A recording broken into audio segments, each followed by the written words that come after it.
వాళ్ళందరికీ తప్పక ఏముండాలి? ఉపదేశం ఉండాలి. ఉపదేశం ఉందంటే ఓ గురువుగారు ఉన్నట్టే, ఓ స్కూల్ ఉన్నట్టే, ఒక మార్గదర్శి ఉన్నట్టే. అర్థమైందండి? అతను దేనికి మార్గదర్శనం చేస్తాడు? రజోగుణం తమోగుణం సాధనపూర్వకంగా విడవడం ఎట్లా? సూచన మంత్రంలో ఏం చెప్తారు?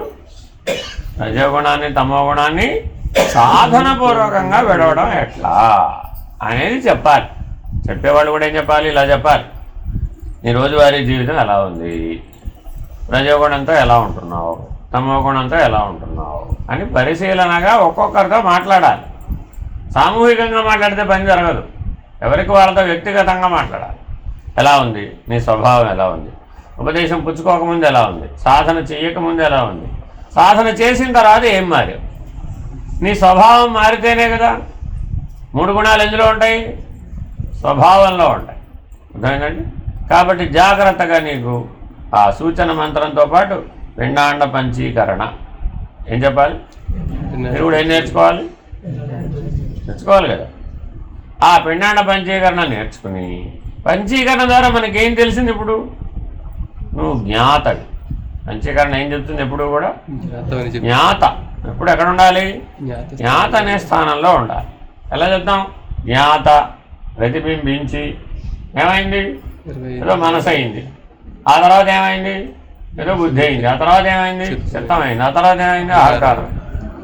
ఆ జ్ఞాత ప్రతిబింబిస్తేనేగా మనసు ఇప్పుడు తనంతట తానే పనిచేస్తుందంటావా? కానీ నువ్వేమంటున్నావు? అదేమిటోనండి నా మాట వింటలేదండి బాబు, ఇక్కడ ఉండమంటే ఇక్కడ ఉండలేదండి, ఎటో పోతుంది. అందరికీ మానవులందరికీ ఏం సమస్య? ఇక్కడ ఉండమంటాడు ఆ మనసుని. అది అటే చూడు, బాబానే చూడు అన్నావు అనుకోండి, అది బాబాని చూస్తుందా? ఇక్కడే చూడమంటే ఏం చేస్తుంది? అది ఇటేముందంటావు అంటు అనగానే మన దృష్టి ఎట్టిపోయింది. ఇప్పుడు మనసు ఎట్టిపోతే అటే పోయి. జపం చేయడానికి కూర్చోవాలా మరి వద్దా? ఇప్పుడు జపం చేయగా చేయగా చేయగా ఏమవుతుందట? జపం చేయడానికి కూర్చోగానే కూరగాయలు లేవని గుర్తొస్తుంది. ఎప్పుడో గుర్తురాదు, అది మిగిలిన టైంలో గుర్తురాదు. అది జపం చేయడానికి కూర్చోగానే ఫస్ట్ గుర్తొచ్చేది ఏంటి? ఇంట్లో కూరగాయలు. నువ్వేం కదల్లా, కంటిన్యూ చేసావు జపం. తర్వాత ఏం చేస్తుంది? పప్పు లేదు, ఉప్పు లేదు. ఇప్పుడు ఏం చేయాలి? కంటిన్యూ చేయి జపం. తర్వాత ఏం చేస్తుంది? ఇంకా లేవకపోతే మీ ఆయన లేస్తాడు, అయినా లేవలేదు. ఇంకా లేవకపోతే పిల్లల స్కూల్ బస్సు వెళ్ళిపోతుంది, ఇంకా లేవలేదు. ఏం చెప్తుంది? నీవే ఇంకేమైనా తినకపోతే పడిపోదావు. ఇలా మనసు వెనక నుంచి సలహాలు చెప్తూ ఉంటుంది. లోపల చెప్తుందా లేదా? నీ కర్తవ్యాన్ని గుర్తు చేస్తూ ఉంటుంది.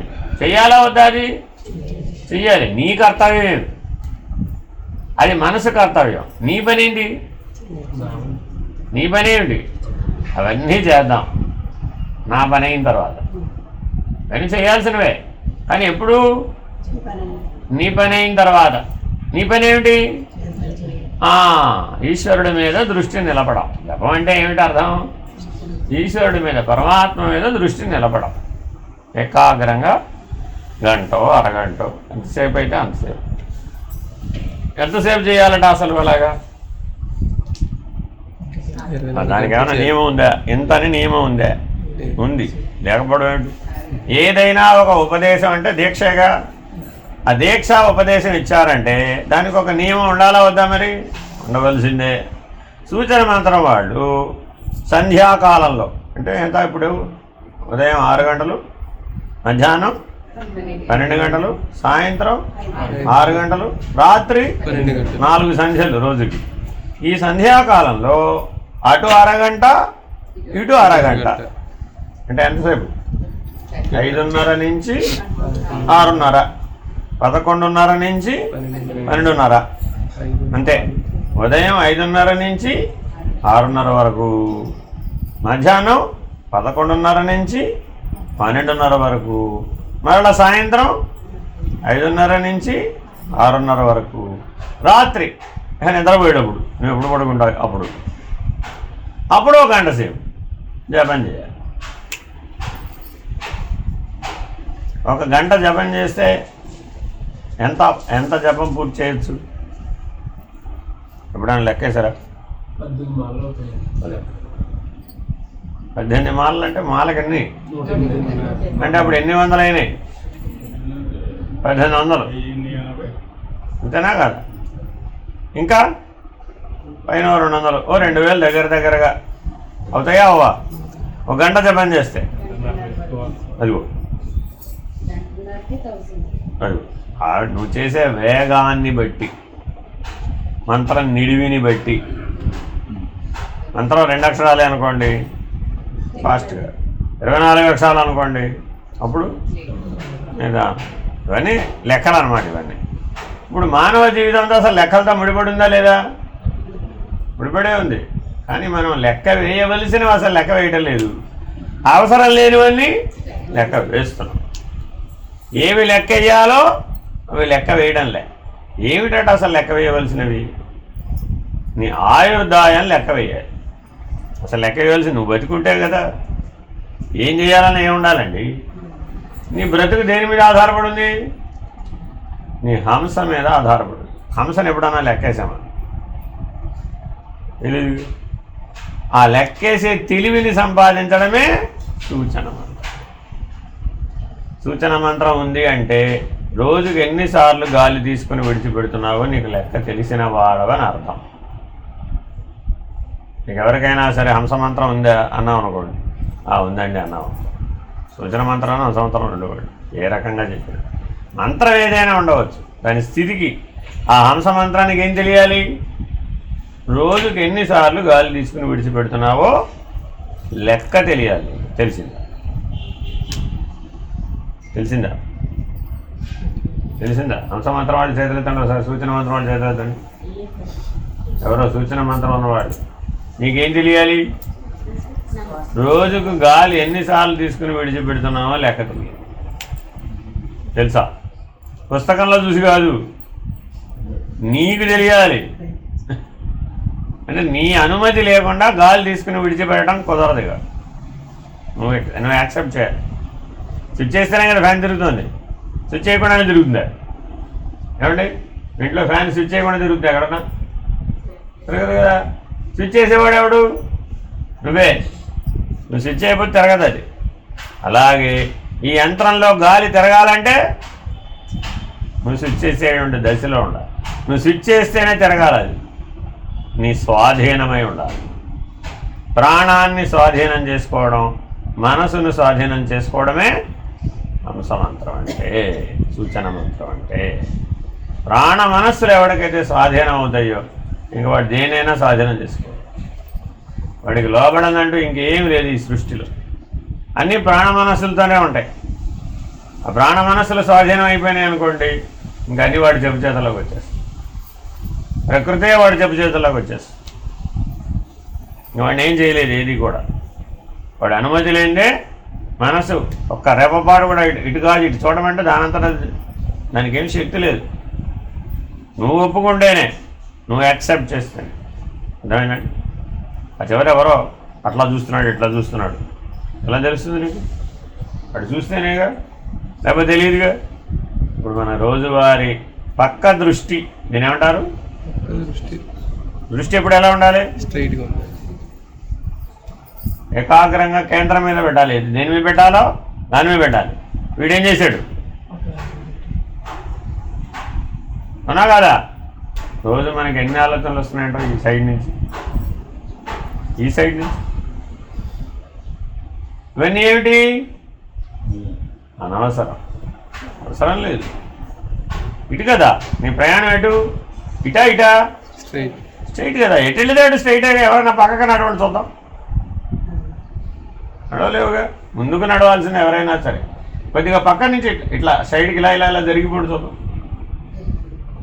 జరగలేవుగా. నీకు భగవంతుడు అవకాశం ఇవ్వలేదండి.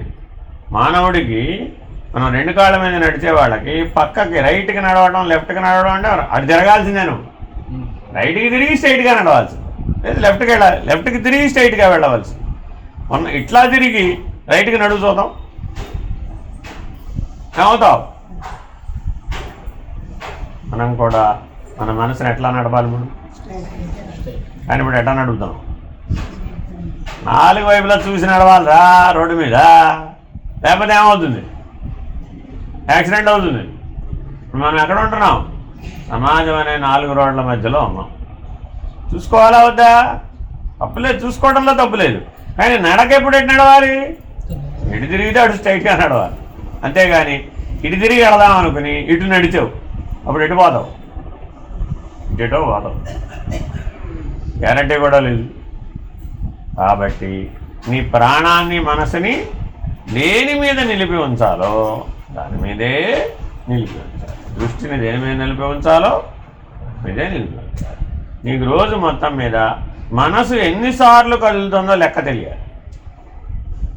తెలుస్తుందంటారు? మనసు ఎన్నిసార్లు కదులుతుందో తెలియాలట. ఆలోచన వచ్చినప్పుడల్లా ఇప్పుడు ఎన్ని ఆలోచనలు వస్తున్నాయంట?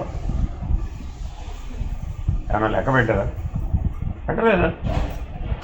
మనసులో ఆలోచన లెక్క పెట్టడం కుదరదు. అసలు కుదురుతుందా? కుదురుతుందా కుదరదా? ఎలా కుదురుతుంది? దాన్ని ఒక పనిలో పెట్టాలి. ఖాళీగా వదిలేయకూడదు. దాన్ని ఏం చేయాలని? ఎప్పుడూ ఒకే పనిలో పెట్టాలి. అర్థమైందండి? ఎప్పుడు ఒకే పనిలో పెడితే పక్క చూపులు వస్తూ ఉంటాయి దానికి మధ్య మధ్యలో, అప్పుడు లెక్క పెట్టడం కుదురుతుంది. ఎన్నిసార్లు డిస్టర్బ్ అయ్యిందో అప్పుడు లెక్క పెట్టవచ్చు. అసలు దానికి ఒక పనే చెప్పలేదు, అప్పుడేమైంది? దాని ఇష్టం అదే పనులు ఎత్తుక్కుంది. అది ఎత్తుక్కున్న పనులనే నువ్వు ఒప్పుకోవడం మొదలుపెట్టావు, అప్పుడేమైపోయింది? లెక్క పెట్టాం. ఇప్పుడు మనం ఏ దశలో ఉన్నాం? ప్రాణం ఎన్నిసార్లు జరుగుతుందో లెక్క తెలిసే దశలో లేవు. మనసు ఎన్నిసార్లు కదులుతుందో లెక్క పెట్టే దశలో లేవు. మరి అటువంటిప్పుడు ప్రాణ మనస్సులు మన చెప్పు చేతల్లో ఉన్నాయా? ప్రాణ మనస్సుల చెప్పు చేతల్లో మనం ఉన్నామా? చెప్పు చేతల్లో మనం ఉంది. ఇప్పుడు యజమాని సేవకుడు. అసలు నువ్వెవరు? మరి ఇప్పుడు ఆ సీట్ ఎవరు ఖాళీ చేశారు? నువ్వేగా. ప్రాణ మనస్సులకి యజమానిగా నిన్ను సృష్టించాడు భగవంతుడు, అంతేనా కాదా? నువ్వుంటే ప్రాణ మనస్సులు పనిచేస్తున్నాయంటావా? ప్రాణ మనస్సులు ఉంటే నువ్వున్నానంటావా? రైట్లో ఏది కరెక్ట్? నువ్వుంటేనే కదమ్మా. ప్రాణం కొట్టుకోవాలన్నా మనసు కొట్టుకోవాలన్నా నువ్వు ఉంటేనేగా. నువ్వు ఆ శరీరంలో ఉన్నంతసేపే ఆ శరీరంలో ప్రాణం మనసు కొట్టుకుంటావు, పనిచేస్తావు. నువ్వు అందులో చెడిపోతే అయిపోయింది. ప్రాణం పనిచేయదు, మనసు కూడా పనిచేయదు, అంతేనా కదా? శవం దగ్గరికి వెళ్ళి పిలిచారు, నాన్న నాన్న నాన్న 3 సార్లు పిలవయ్యా అంటారు. ఎందుకని? బ్రతికొండగా పిలవలేదుగా. బ్రతికొండగా ఎక్కడో ఉంటాడు, రోజు పిలిచాడేమిటి? పిలవలేదుగా. చివరికి వెళ్ళిపోయిన తర్వాత ఒకసారి పిలవయ్యా, నీ పిలుపుకి ఏమైనా వస్తాడేమో. పిలిస్తే మరి పిలుపు వెళ్ళిందా చెవిలోంచి? ఎందుకని వెళ్ళలేదు? లేదు అక్కడ. అందులో ఎవడుంటే ఈ చెవి పనిచేస్తుందో వాడు లేడు అందులో. ఎవడుంటే ఈ ఇంద్రియాలన్నీ పనిచేస్తున్నాయో వాడు అందులో లేడు, ఖాళీ చేసేసాడు. ఇప్పుడు కొండ ఖాళీ అయిపోయింది. కొండలో ఏమి లేవు, నీళ్లు లేవు, పాలు లేవు, నవరత్నాలు అంతకంటే లేవు, నెయ్యి లేదు, ఆఖరి కళ్ళు కూడా లేవు, ఖాళీ కొండ. అదేమిటి? సేవ. అందుకే ఇంటి దగ్గర నుంచి నీటి కొండ పట్టుకెళ్ళి అంత్యేష్టిలో చివరిలో ఏం చేస్తాం? అక్కడ పడేసి వస్తాం, చుట్టూ తిరిగేసి. బాబు, ఈ దేశయాత్ర చేయడం, దేహయాత్ర దేశయాత్ర 2 పనులు చేస్తున్నాడు మనం. పుట్టుక నుంచి మరణం దాకా చేసేదాన్ని ఏమన్నారు? దేహయాత్ర. యాత్ర చేయాలంటే ఒక వాహనం ఉండాలా వద్దా నీకు? ఏమిటి నీకు వాహనం? ఈ దేహమే నీకు వాహనం కాదండి, ప్రాణమే నాకు వాహనం. అప్పుడు యాత్ర ఎక్కడి నుంచి అక్కడికి చేస్తున్నావు?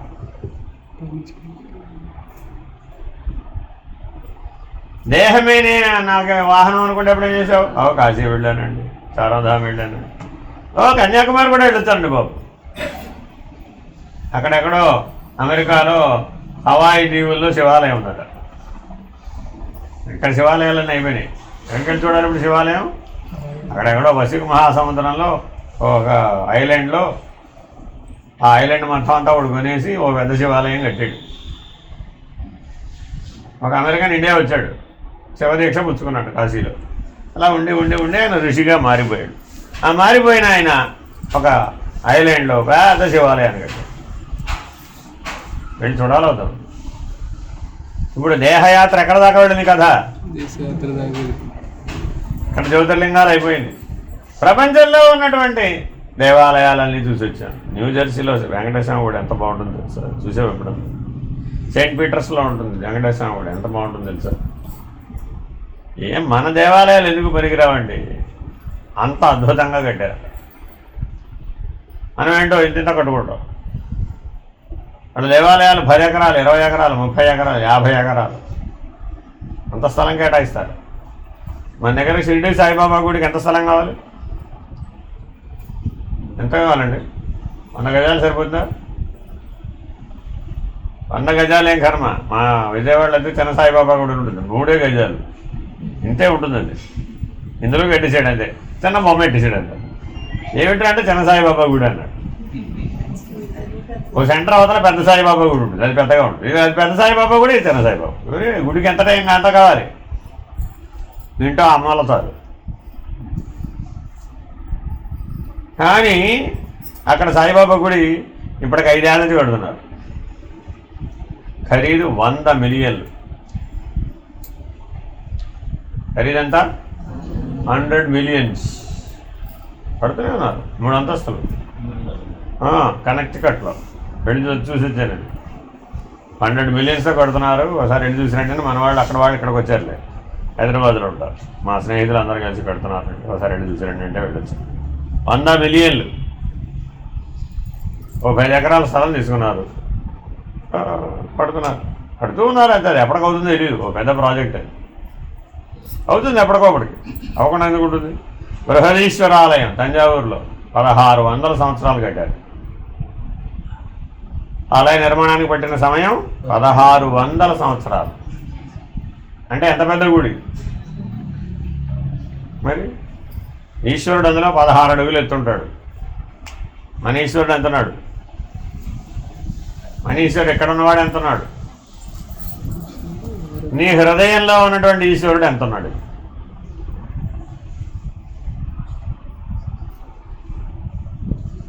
ఏమో నాకు తెలియదు. తెలియాలంటే నీ హృదయంలోకి వెళ్ళడానికి ఒక దారి తెలియాలి. బృహదీశ్వర ఆలయానికి వెళ్ళడానికి ఎట్లా దారి తెలియాలో, నీ హృదయంలోకి వెళ్ళడానికి కూడా ఒక దారి తెలియాలిగా. ఆ దారే ప్రాణమనస్సు. ప్రాణమనస్సులు ఎందుకు లెక్కట్టాలి? నీ హృదయ స్థానానికి దారి తెలుసుకోవడం కోసం. తెలియటం లేదుగా మరి మనకి. బయటికి తిరిగి ఉన్నామమ్మా, అప్పుడే మీ ఊళ్ళో మీ ఇంటికి దగ్గరలో ఎక్కడైనా కానీ గుడి ఉందా అమ్మ అంటే ఏం చెప్తావు?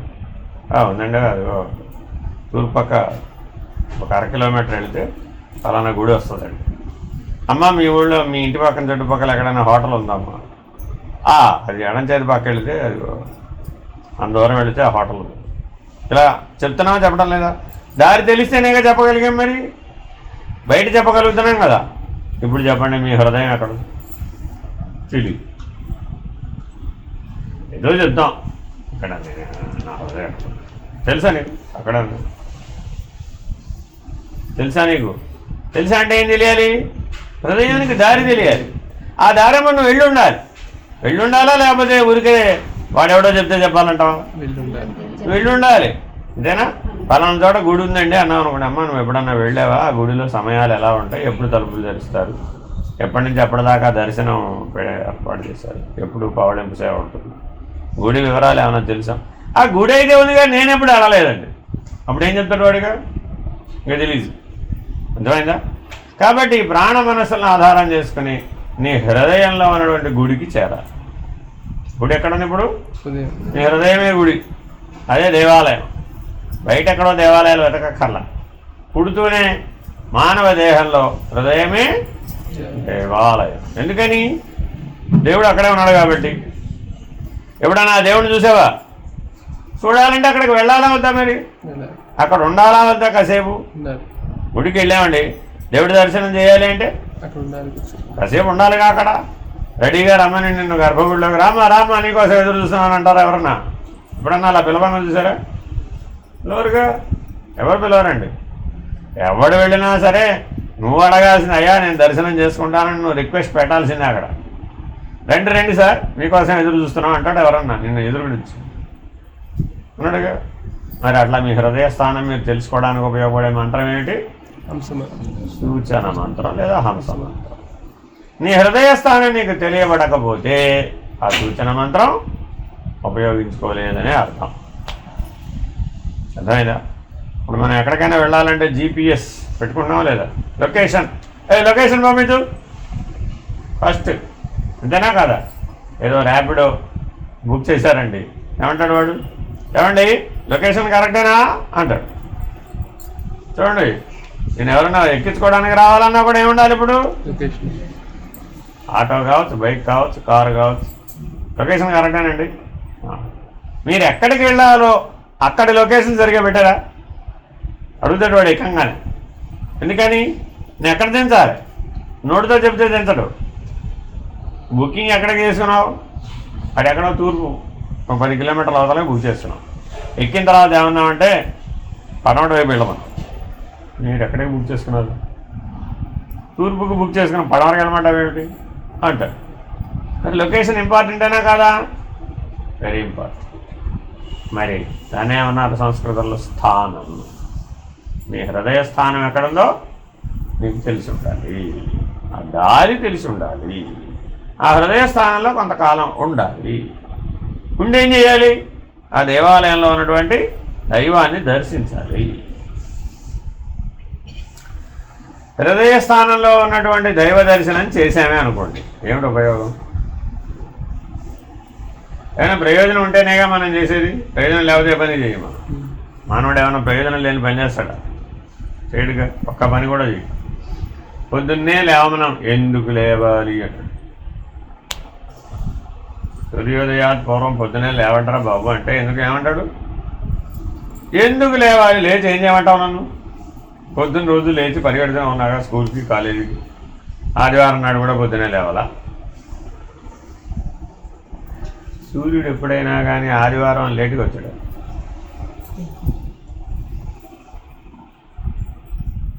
ఏ గుడి అయినా ఆదివారం లేటుగా తీసారా? సమయానికే తీస్తారా? ఏ వారం వర్జం ఏదైనా కావచ్చు, సమయానికే తీస్తారా లేదా? 5ంటికి ప్రభాత సేవ జరిగిపోవాలంటే జరిగిపోవాల్సిందే, అంతే. 365 రోజులు.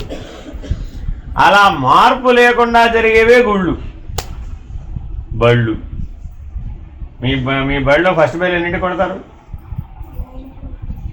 ఒకరు 9 కొట్టచ్చుగా. ఎందుకనండి?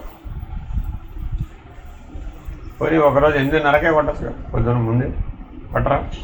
ముందు కొట్టరు, తర్వాత కొట్టరు. నియమ పాలన అని ఏమన్నారు? నియమ పాలన. ఆ నియమం ఉంటేనేగా అది బడి అయింది, ఆ నియమం ఉంటేనేగా ఇది గుడి అయింది. కాబట్టి మానవ జీవితంలో గుడి బడి చాలా ఇంపార్టెంటా కదా? చాలా చాలా ఇంపార్టెంట్. ఈ గుడి బడి ఎక్కడ ఉన్నాయి? నీ హృదయమే. నీ హృదయమే గుడి, నీ హృదయమే బడి కూడా. బడి అంటే వివేకం, జ్ఞానం. బడిలో ఏం సంపాదిస్తున్నాం మనం? అజ్ఞానాన్ని పోగొట్టుకుంటున్నాం, అవివేకాన్ని పోగొట్టుకుంటున్నాం, జ్ఞానాన్ని వివేకాన్ని సంపాదిస్తున్నాం. ఎందుకని? గురువు ఉంటాడు అక్కడ. బడిలో ఎవరుంటారండి?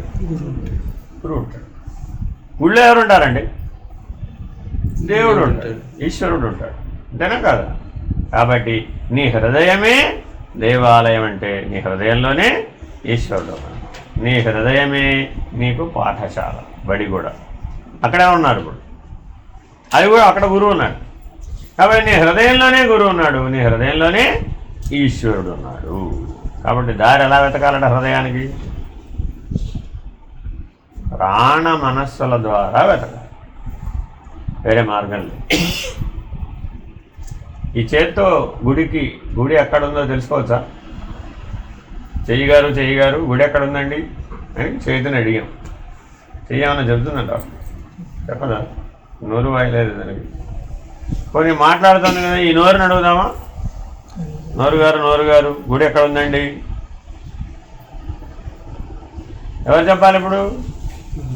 వెనకున్న మనస్సు. ఈ చెయ్యి పనిచేయాలన్నా, ఈ నోరు పనిచేయాలన్నా, కర్మేంద్రియాలు పనిచేయాలన్నా, జ్ఞానేంద్రియాలు పనిచేయాలన్నా వెనకొన్నది ఎవరు పని చేయాలి? మనసు పని. మనస్సు. కాబట్టి మనసు అనే దారి ద్వారా మనం ఎక్కడికి చేరాలి? గుడికి బడికి చేరాలి. ఆ గుడి బడి ఎక్కడుంది? నీ హృదయ స్థానంలోనే ఉంది. ఎవరికైతే సూచన మంత్రం ఉందో వాళ్ళు మొట్టమొదట ప్రాణ మనస్సులను సరిగ్గా తెలుసుకున్నటువంటి వాళ్ళై ఆ దారి వెంబడి ఎక్కడికి వెళ్ళి ఉన్న వాళ్ళై ఉండాలి? హృదయ స్థానానికి చేరిన వాళ్ళై ఉండాలి. ఆ హృదయ స్థానంలో ఎవరి దర్శనాన్ని పొందాలి? అయితే ఈశ్వరుడు, లేకపోతే గురువు గారు, ఎవరైనా పర్వాలా. గురు దర్శనం అయితే ఆ హృదయమే బడి, ఈశ్వర దర్శనం అయితే ఆ హృదయమే నీకు గుడి. నీ గుడి బడి ఎక్కడుందో నీకు తెలియాలట. అది తెలియజెప్పేదే సూచన.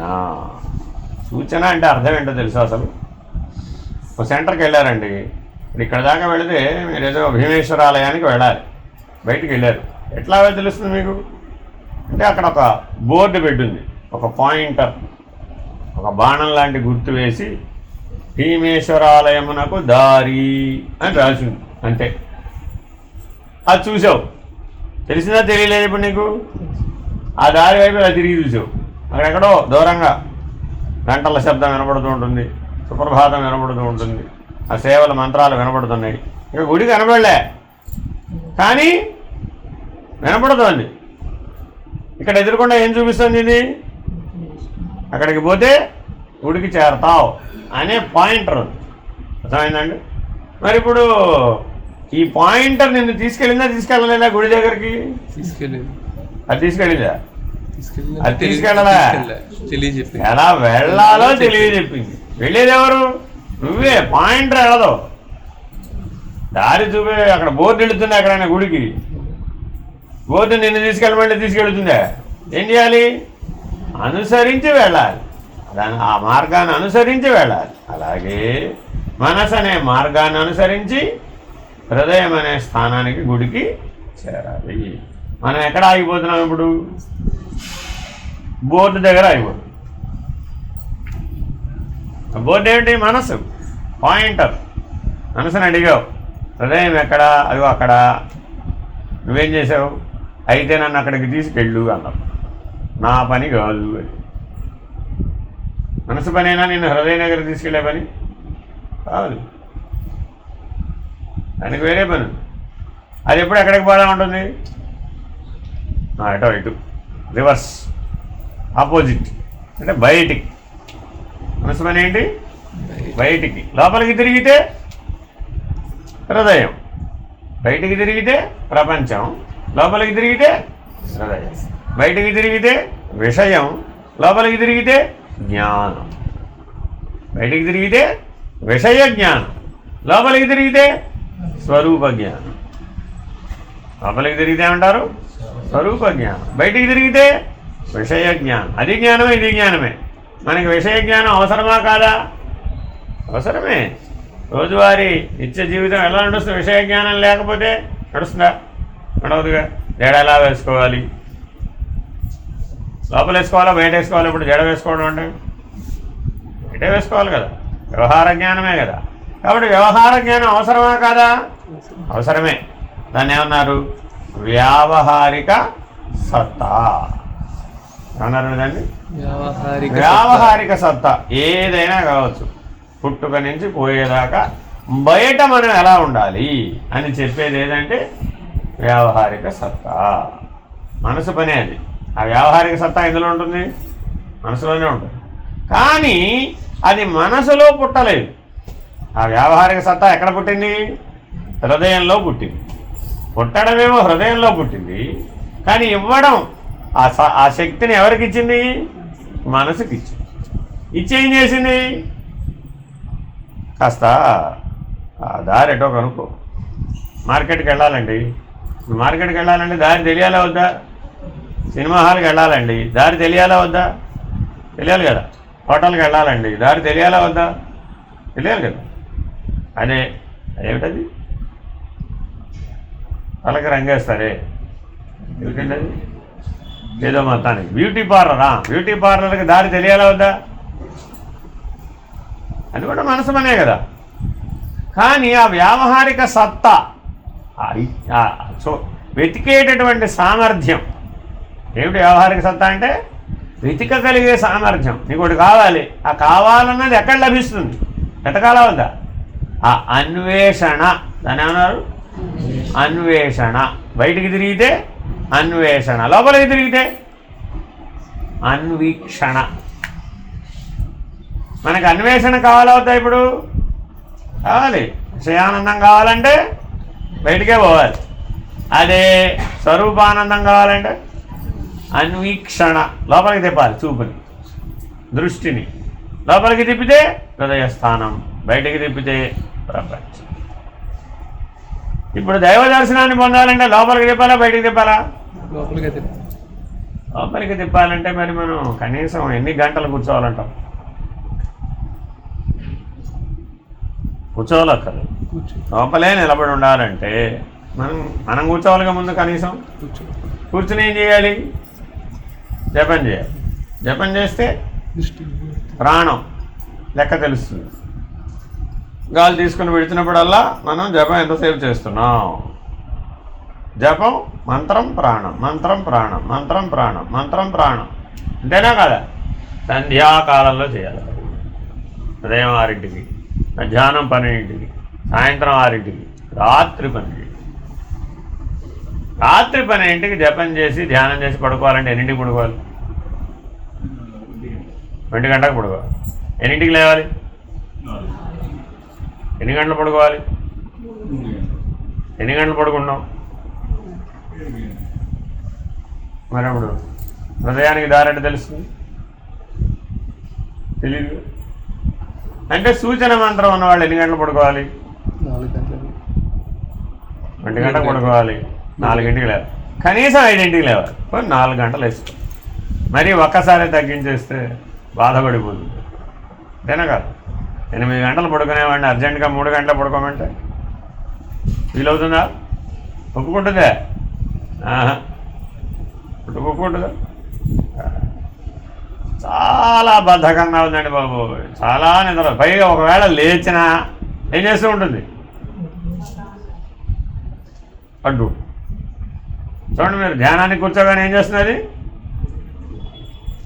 అడ్డు. మీరు ఇప్పుడు ధ్యానం చేస్తున్నాడు నిద్రపోతున్నాడా?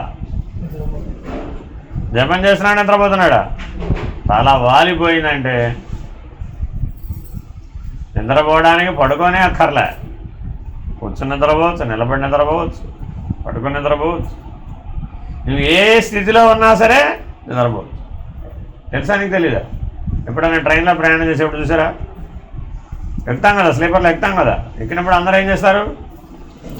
కొంతమంది కూర్చుంటారు, కొంతమంది నిలబడతారు. కాసేపు అయ్యేటప్పటికి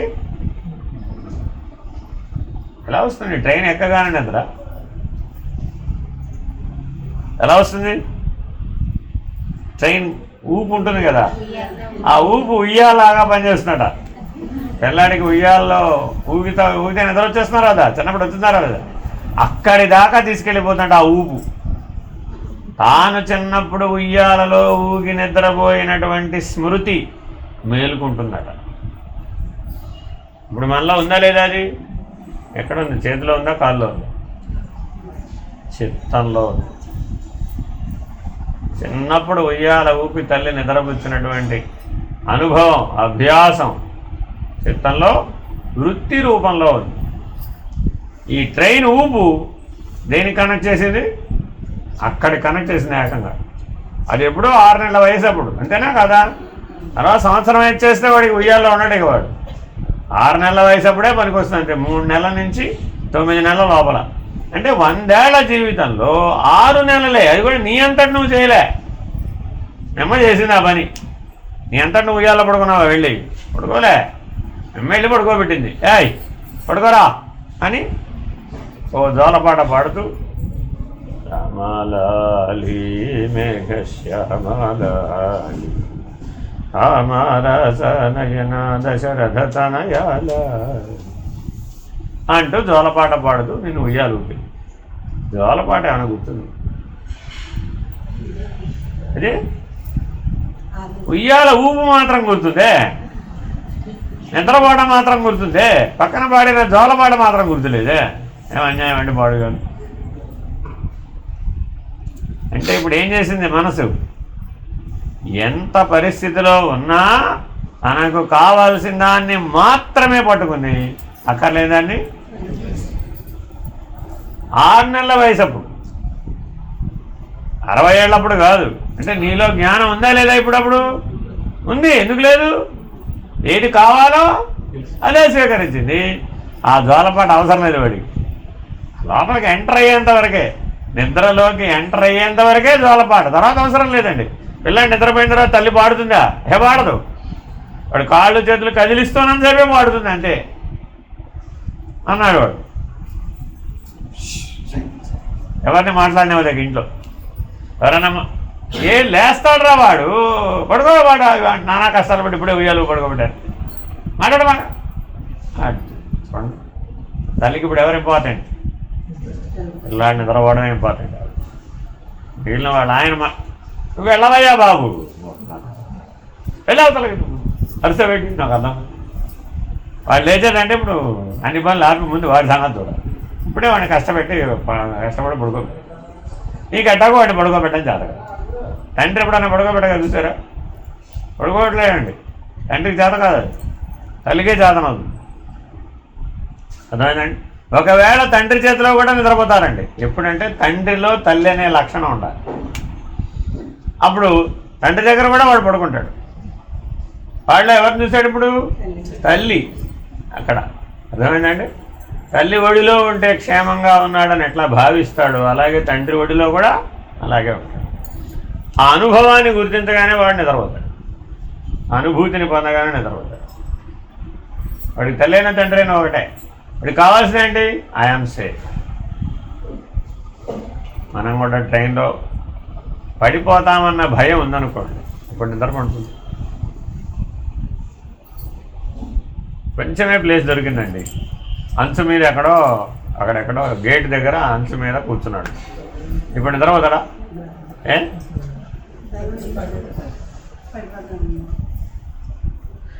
అటు ఇటు కడ్డీలు 2 పట్టుకున్నాడు. తర్వాత ఏమైంది?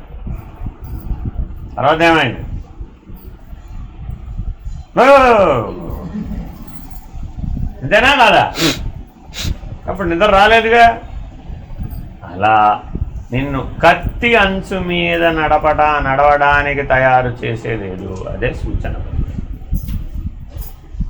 కత్తి అంచు మీద నడిచేవాడు నిద్రపోతుంటావా? పోతే ఏమవుతుంది?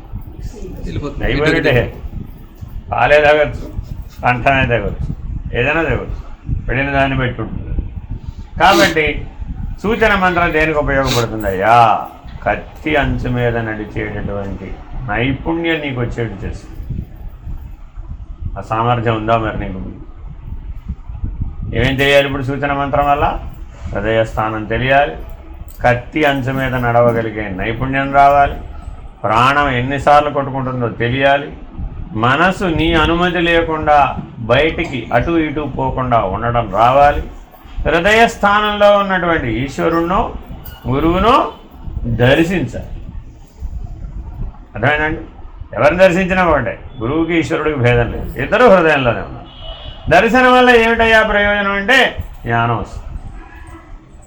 నీ హృదయంలో గురువుని కానీ ఈశ్వరుని కానీ కనుక నువ్వు దర్శించినట్లయితే నువ్వు జ్ఞాన మార్గంలో ప్రవేశిస్తావు.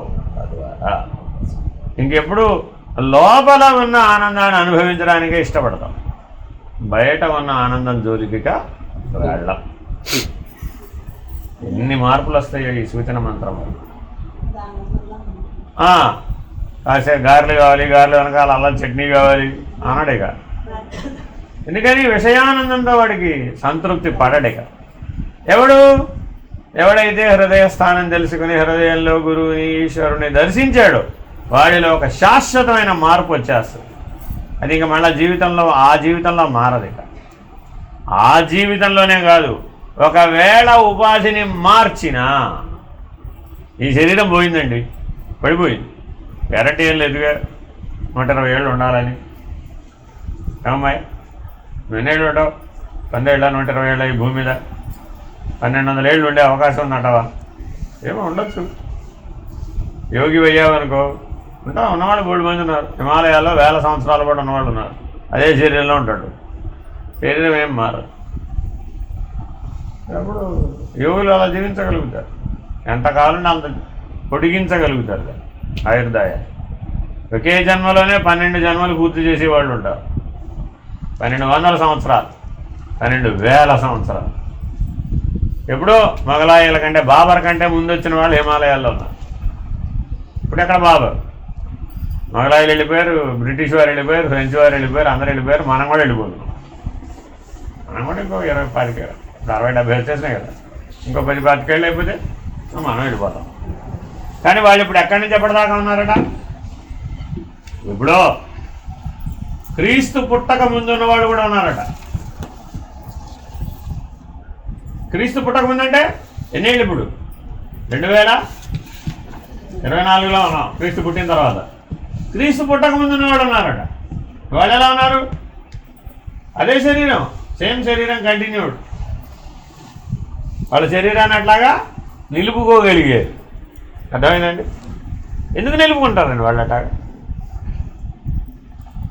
శరీరం పడిపోతే మళ్ళా సూచన మంత్రంతో మొదలెట్టాలి. శరీరం పడిపోతే ఎక్కడ మొదలు పెట్టాలి? మళ్ళీ సూచన మంత్రంతోనే మొదలు పెట్టాలి. అందుకని ఆ పూర్ణ దీక్ష అవ్వలేదని, పరిపూర్ణ నిర్ణయం అయ్యే వరకు మళ్ళా శరీరం పడిపోతే మళ్ళా సూచన మంత్రంతో మొదలు పెట్టాలని అదే శరీరాన్ని ఇన్ని వేల సంవత్సరాల పాటు నిలబెట్టుకుంటారు. ఇప్పుడు ఎవరు తెలివైన వాళ్ళు? మనం తెలివైన వాళ్ళమా? వాళ్ళు తెలివైన వాళ్ళ? మనం ఏం చేస్తున్నామండి? పోతే పోతుంది, మళ్ళా పుడతాంగా, అక్కడికి పోతాం. చూడండి, గ్యారంటీగా తెలుసు మనకు మళ్ళా పుడతామని. సరే, ఒకవేళ పుట్టావు, మళ్ళీ దేనికోసం పుట్టాలి? ఇప్పుడు దేనికోసం పుట్టాలి? చిల్లిగారి తింటాలి. ఈ జన్మలో చిల్లిగారి తింటాం అవలేదండి. ఏం చేయాలి? అదే ఆశ మిగిలిపోయింది. ఇప్పుడు ఎవరికి దేనికోసం పుట్టాలి?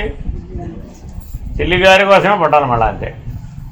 ఆ చిల్లిగారి మరి లభిస్తే కాసేపు లభించినంతసేపు, అంతేనా కాదా?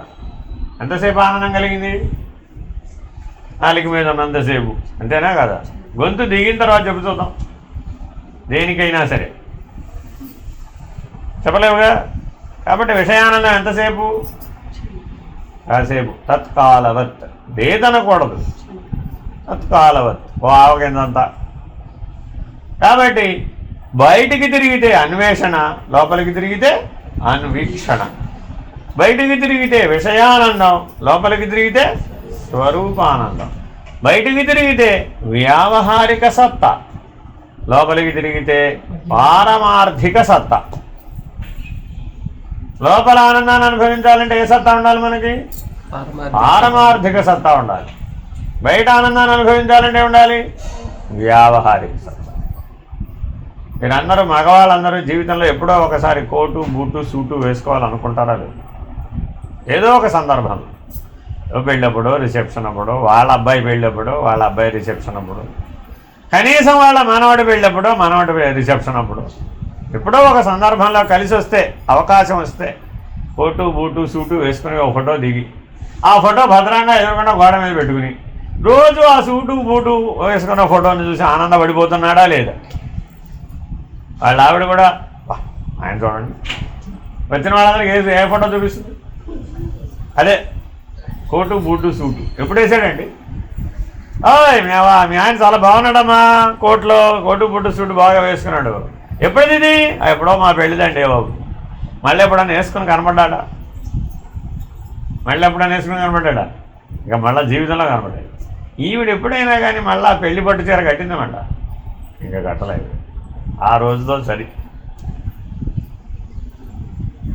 ఆ పెళ్లి కూతురుగా ఉన్నటువంటి క్షణాలు ఏవైతే ఉన్నాయో అవే ఆ క్షణాలు అయితే. మళ్ళీ జీవితంలో అదే సీన్ ప్లీజ్ రిపీట్ అన్నాం అనుకోండి. ఇప్పుడు వీడియోగ్రాఫర్ అందరూ ఏం చేస్తున్నారు? టైంకి రెడీగా ఉన్నాడు. మళ్ళా చూడు, మళ్ళా వెయ్యి అక్షంతలు అంటుంటాడు. అయ్యో రామా, మళ్ళా వేస్తాం ఎక్కడైనా?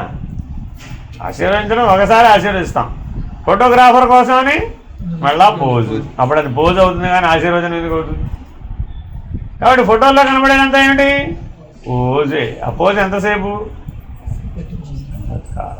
కాబట్టి మన ధ్యానం కూడా పోజే అయ్యిందనుకోండి, ఏమైపోయినప్పుడు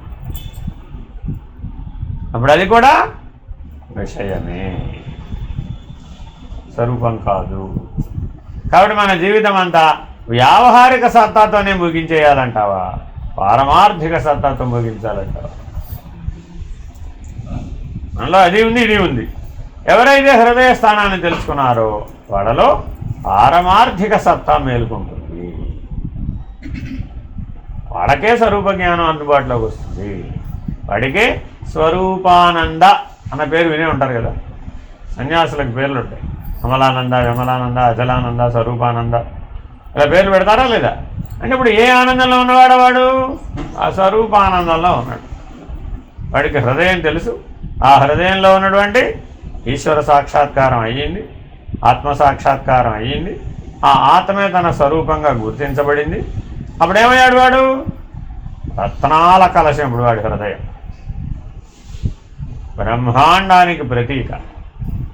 ఏమిటంటే అది బ్రహ్మాండానికి ప్రతీక, అది పిండాండానికి ప్రతీక కాదు. ఇప్పుడు ఆ హృదయం ఎటువంటిది? స్వరూపానందాన్ని పొందితే బ్రహ్మాండం. అంటే ఎంత? సూర్యుడు చుట్టూ తిరిగే నవగ్రహాలు అంతా కలిపితే బ్రహ్మాండం.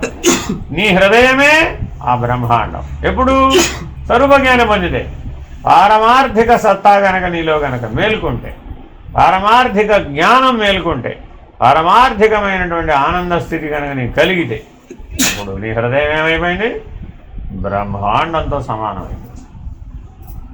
ముందు హృదయం దేంతో సమానమైంది? దేవాలయంతో సమానమైంది. ఆ తర్వాత ఏమైంది? బ్రహ్మాండంతో సమానమైంది. నీ హృదయంలోనే సూర్యుడు, నీ హృదయంలోనే చంద్రుడు, నీ హృదయంలోనే సకల దేవత. ఎక్కడో బయట ఉండరు, అందరు నీ హృదయంలోనే. ఎందుకంటే బ్రహ్మాండం అంతా నీ హృదయమే. అర్థమైందా? ఆ బ్రహ్మాండం అంతా నీ హృదయంలోకి వచ్చేసిందా? నీ హృదయం బ్రహ్మాండం అంతా అయిందా? ఏది కరెక్ట్? నీ హృదయం బ్రహ్మాండం అంతా అయిందంటావా? ఆ బ్రహ్మాండమే నీ హృదయంలోకి వచ్చిందంటావా?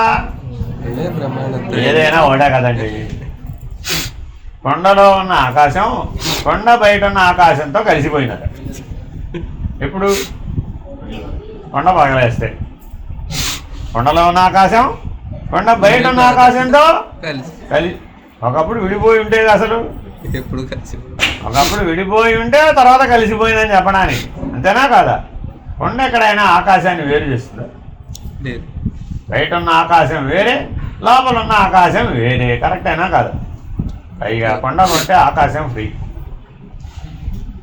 స్కీమ్ ఏమిటండి? కొండలో వెళ్ళావు, కొండ కొన్న వాళ్ళందరికీ కొండలో ఉన్న ఆకాశం ఫ్రీ ఇచ్చినట్టేనా కదా? అసలు ఆ కొండలో ఆకాశం లేకపోతే కొండ ఎలా తయారైంది? కొండలో ఆకాశం ఉందా ఇప్పుడు? లేదు. కొండ బయట ఆకాశం ఉందా? ఆకాశం ఒకటే ఉంది. ఆకాశాన్ని కొండ ఏమైనా వేరు చేసిందా ఇప్పుడు? లేదు. కాబట్టి నీ హృదయం కూడా బ్రహ్మాండాన్ని నిన్ను వేరు చేయడంలా, నిన్ను బ్రహ్మాండ వ్యాప్త స్థితికి తీసుకెళ్ళాం. కాబట్టి ఎవరికైతే పారమార్థిక సత్తా ఉన్నదో వాళ్ళు ఎంత వ్యాపించారు? బ్రహ్మాండం ఎంత ఉంటే అంత స్థాయిలో వ్యాపించినటువంటి వాడై ఉన్నాడు. మరి ఇప్పుడు ఇన్ని మార్పులు తీసుకురాగలిగే శక్తి దేనికి ఉందంటే సూచనమంతా, హంసమంతా. మరి ఇన్ని మార్పులు సాధించి పెట్టేటటువంటి సూచన మంత్రాన్ని మనం అలక్ష్య పెట్టవచ్చా? మనమేమంటున్నాం? టైం లేదండి, నో టైం. చదువుకోవాలా, డబ్బే సంపాదించాలా, ఉద్యోగమే చేయాలా, వ్యాపారమే చేయాలా, జపమే చేయాలా, ధ్యానమే చేయాలా, భోజనమే చేయాలా, నిద్రే పోవాలా, మా ఆవిడతో తగాదానే పడాలా, మా ఆయనతో తగాదానే పడాలా? మన రోజువారీ జీవితంలో ఇవన్నీ భాగమై ఉన్నాయా కదా? వాటన్నింటికీ టైం ఉందట. దేనికి లేదు? నీ హృదయ స్థానాన్ని కనుగొనడానికి టైం లేదు. అసలు ప్రాణ మనస్సులే నీకు తెలియనప్పుడు ఆ ప్రాణ మనస్సులనే దారి వెంబడి వెళ్ళి నువ్వు హృదయ స్థానం అనే దేవాలయాన్ని కనుక్కునే పని ఎప్పుడు చేస్తావు? ఆ కనుక్కోగలిగిన వ్యక్తి ఎవడంటే మానవుడు ఒక్కడే ఈ సృష్టిలో. మానవోపాధి లభించి తన హృదయమును తాను తెలుసుకోలేకపోవడం, తన హృదయంలో ఉన్నటువంటి పరమాత్మను, పరమేశ్వరుణ్ణి, సద్గురుమూర్తిని దర్శించలేకపోవటమే మానవుడికి అజ్ఞానం. అజ్ఞానం అంటే వేరే లేదు. ఎన్నెన్నో విశ్లేషణలు, ఎన్నెన్నో నిర్వచనాలు ఉంటాయండి అజ్ఞానం అంటే. అవేవి కరెక్ట్ కాదు. కరెక్ట్ నిర్వచనం ఏమిటంటే 84 లక్షల జీవరాశులలో తన హృదయ స్థానానికి కనుగొనగలిగే శక్తి ఒక్క మానవోపాధిలోనే ఉంది. ఇంకా మిగిలిన ఉపాధిలో లేదు. ఏ పిల్లిగానో, ఏ బల్లిగానో, ఏ నల్లిగానో పుట్టామండి. మీ హృదయ స్థానాన్ని మీరు తెలుసుకోగలుగుతారా? తెలుసుకోలేరు. కాబట్టి తప్పక ముందు ఎలా పుట్టాలి? మన హృదయ స్థానం తెలుసుకోవాలంటే మనిషిగానే పుట్టాలి. ఈ జన్మకు పుట్టాంగా మరి. కానీ మనం ఈ శరీరం పడిపోయే లోపల, ఈ కొండ పగలేసే లోపల ఏం తెలుసుకుని ఉండాలి? నీ హృదయ స్థానం నీకు తెలిసి ఉండాలి. ఆ హృదయ స్థానంలో ఈశ్వర దర్శనాన్ని పొందాలి, సద్గురు దర్శనాన్ని. ఆ ఈశ్వర దర్శనాన్ని, సద్గురు దర్శనాన్ని హృదయంలో నీకు కలిగించేటటువంటి మంత్రం ఏదైతే ఉందో దానికే సూచన మంత్రం, హంస మంత్రం అని పేరు. అర్థమైందండి? ఆ మంత్రం అన్న వాళ్ళందరూ తప్పక ఈ పరిణామాలన్నింటినీ పొందాలి. వ్యావహారిక సత్తా నుంచి పారమార్థిక సత్తాలోకి మారాలి. మనకెప్పుడు ఏమనిపిస్తూ ఉంటుందంటే ఏదో ఒక వ్యవహారంలో మునిగిపోవాలి అంతే. ఖాళీగా ఉంటాడా ఎవరన్నా? ఉండడండి. మీరు ఇంట్లో ఏ పని లేకుండా ఉన్నారనుకోండి, ఏం చేస్తారు? ఈ పుస్తకాలు అడ్డుపెట్ట, ఆ ఫ్లవర్ వాజులు ఇటుపెట్ట, లేకపోతే ఈ సామాన్లు అడ్డుపెట్ట, ఆ సామాన్లు ఇటుపెట్ట. సర్దుతూనే ఉంటుంది ఆవిడ ఇల్లు. జీవితంలో ఎన్నిసార్లు సర్దుతారండి ఇల్లు మీరు? రోజు సర్దాలా వద్దా? రోజు సర్దాలా? తీసిన వస్తువు తీసిన చోట పెట్టడం వచ్చిన వాడికి రోజు సర్దడం ఎందుకు? పుస్తకాలు అక్కడ ఉండాలండి, అక్కడే ఉంటాయి. నువ్వు తీయకపోతే కదలవుగా. మనం ఏం చేసాం ఇప్పుడు? తీసి ఇల్లంతా పరిచయం. ఎవరైనా రాగానే ఏమన్నారు? ఏంటమ్మా ఇది ఇల్లంతా పుస్తకాలు పరిచయం ఏంటి? చదువుకున్నానమ్మా అన్నాం. చదువుకుంటే ఇల్లంతా పుస్తకాలు పట్టాలా? చదివే పుస్తకం అంటే చేతిలో పట్టుకోవచ్చుగా. మిగిలిన పుస్తకాలు అన్నీ ఎదురుకుండా ఉంటే కానీ నా చదువుకో బుద్ధి కాదు. చూడండి, స్టూడెంట్స్ ఇలాగే మాట్లాడతారు, అవునా కాదా? ముఖ్యంగా బాగా పై చదువులు చదివే కొద్దీ చుట్టూతో పుస్తకాలు, మధ్యలో వాడు ఏం చదువుతాడో వాడికే తెలియదు. ఏది చదవాలనిపిస్తే అది చదువుతాను, అందుకే అన్ని చుట్టూ పెట్టుకున్నాడు. ఇప్పుడు వీడికి ఏం లేదు, ఒక ప్రణాళిక లేదు, ఇంకా విధానం లేదు, నియమం లేదు, ఒక సరైన దారి లేదు, సరైన గురువు లేదు. కాబట్టి సూచన మంత్రం సరిగ్గా పనిచేయాలంటే నువ్వు గురువుని వెంబడించాలా వద్దా? గురువు చెప్పినట్టు ఉండాలా వద్దా? నియమ పాలన చేయాలా వద్దా? 4 సంధ్యలు చేయాలంటే చేయవలసిందే. గురువు ఆజ్ఞ ఈశ్వరాజ్ఞతో సమానమైనది. అందుకే ఉపదేశం ఇచ్చిన తర్వాత మళ్ళీ గురువు దగ్గరికి వెళ్ళాలి. ఏమంటే మీరు ఏదో ఇచ్చారు అందరితో పాటు పుచ్చుకున్నాను, అప్పుడేదో ఏం చేయమంటారు దీన్ని, ఎలా చేయమంటారు దీన్ని, ఈ మంత్రానికి అర్థం ఏమిటి, లక్ష్యం ఏమిటి, అసలు దీనివల్ల నాకు ప్రయోజనం ఏమిటి అని ఈ పాఠం అంతా చెప్పించుకోవాలి. దీన్ని ఏమంటారు? మంత్రార్థ వివరణ. ఒక్కొక్క అక్షరానికి, ఒక్కొక్క పదానికి, ఆ మంత్రం మొత్తానికి ఉన్న వివరం అంతా చెప్పి దాన్ని నువ్వు ఎట్లా సాధన చేయాలో చెప్పి, ఆ సాధన ద్వారా నీ హృదయాన్ని ఎలా కనుక్కోవాలో చెప్పి, తాను ఎలా కనుక్కున్నాడో తన అనుభవాన్ని వివరించి చెప్తాడు గురువు. అలా ఎవరైతే గురువు దగ్గరికి వెళ్ళి వ్యక్తిగతంగా ఈ నడక తెలుసుకున్న వాళ్ళు ఉంటారో, ఆ నడక నడిచిన వాళ్ళు ఉంటారో, ఆ హృదయం అనే దేవాలయాన్ని కనుగొన్న వాళ్ళు ఎవరైతే ఉంటారో, ఆ హృదయం అనే దేవాలయంలో ఈశ్వర సాక్షాత్కారాన్ని, సద్గురు సాక్షాత్కారాన్ని పొందిన వాళ్ళు ఎవరైతే ఉంటారో వాళ్ళే గురువుకి ప్రియ శిష్యులు. ఇది పొందక, ఇది జరగకపోతే, ఈ పరిణామం రాకపోతే శిష్య కోటిలో నువ్వు కూడా ఒకటి. కానీ ఎంతమంది శిష్యులు ఉంటారు? అందుకే నేను ఏమడిగాను, సదానంద మాతాజీకి ఎంతమంది శిష్యులు అండి అని అడిగాను లేదు. ఎంతమంది అన్నారు? ఓ 300 ఎంతో చెప్పారు. ఈ 300లలో ప్రియ శిష్యుడు ఎవరు? ప్రియ శిష్యుడు ఎవరు? ఆవిడంటే చెప్పేది ప్రియ శిష్యుడు ఎవరు? ఎవరు ప్రియ శిష్యుడు? శాస్త్రం చెప్పింది. ఆవిడ గురువు ఏం చెప్తున్నాడో శాస్త్రం అదే చెప్తుంది.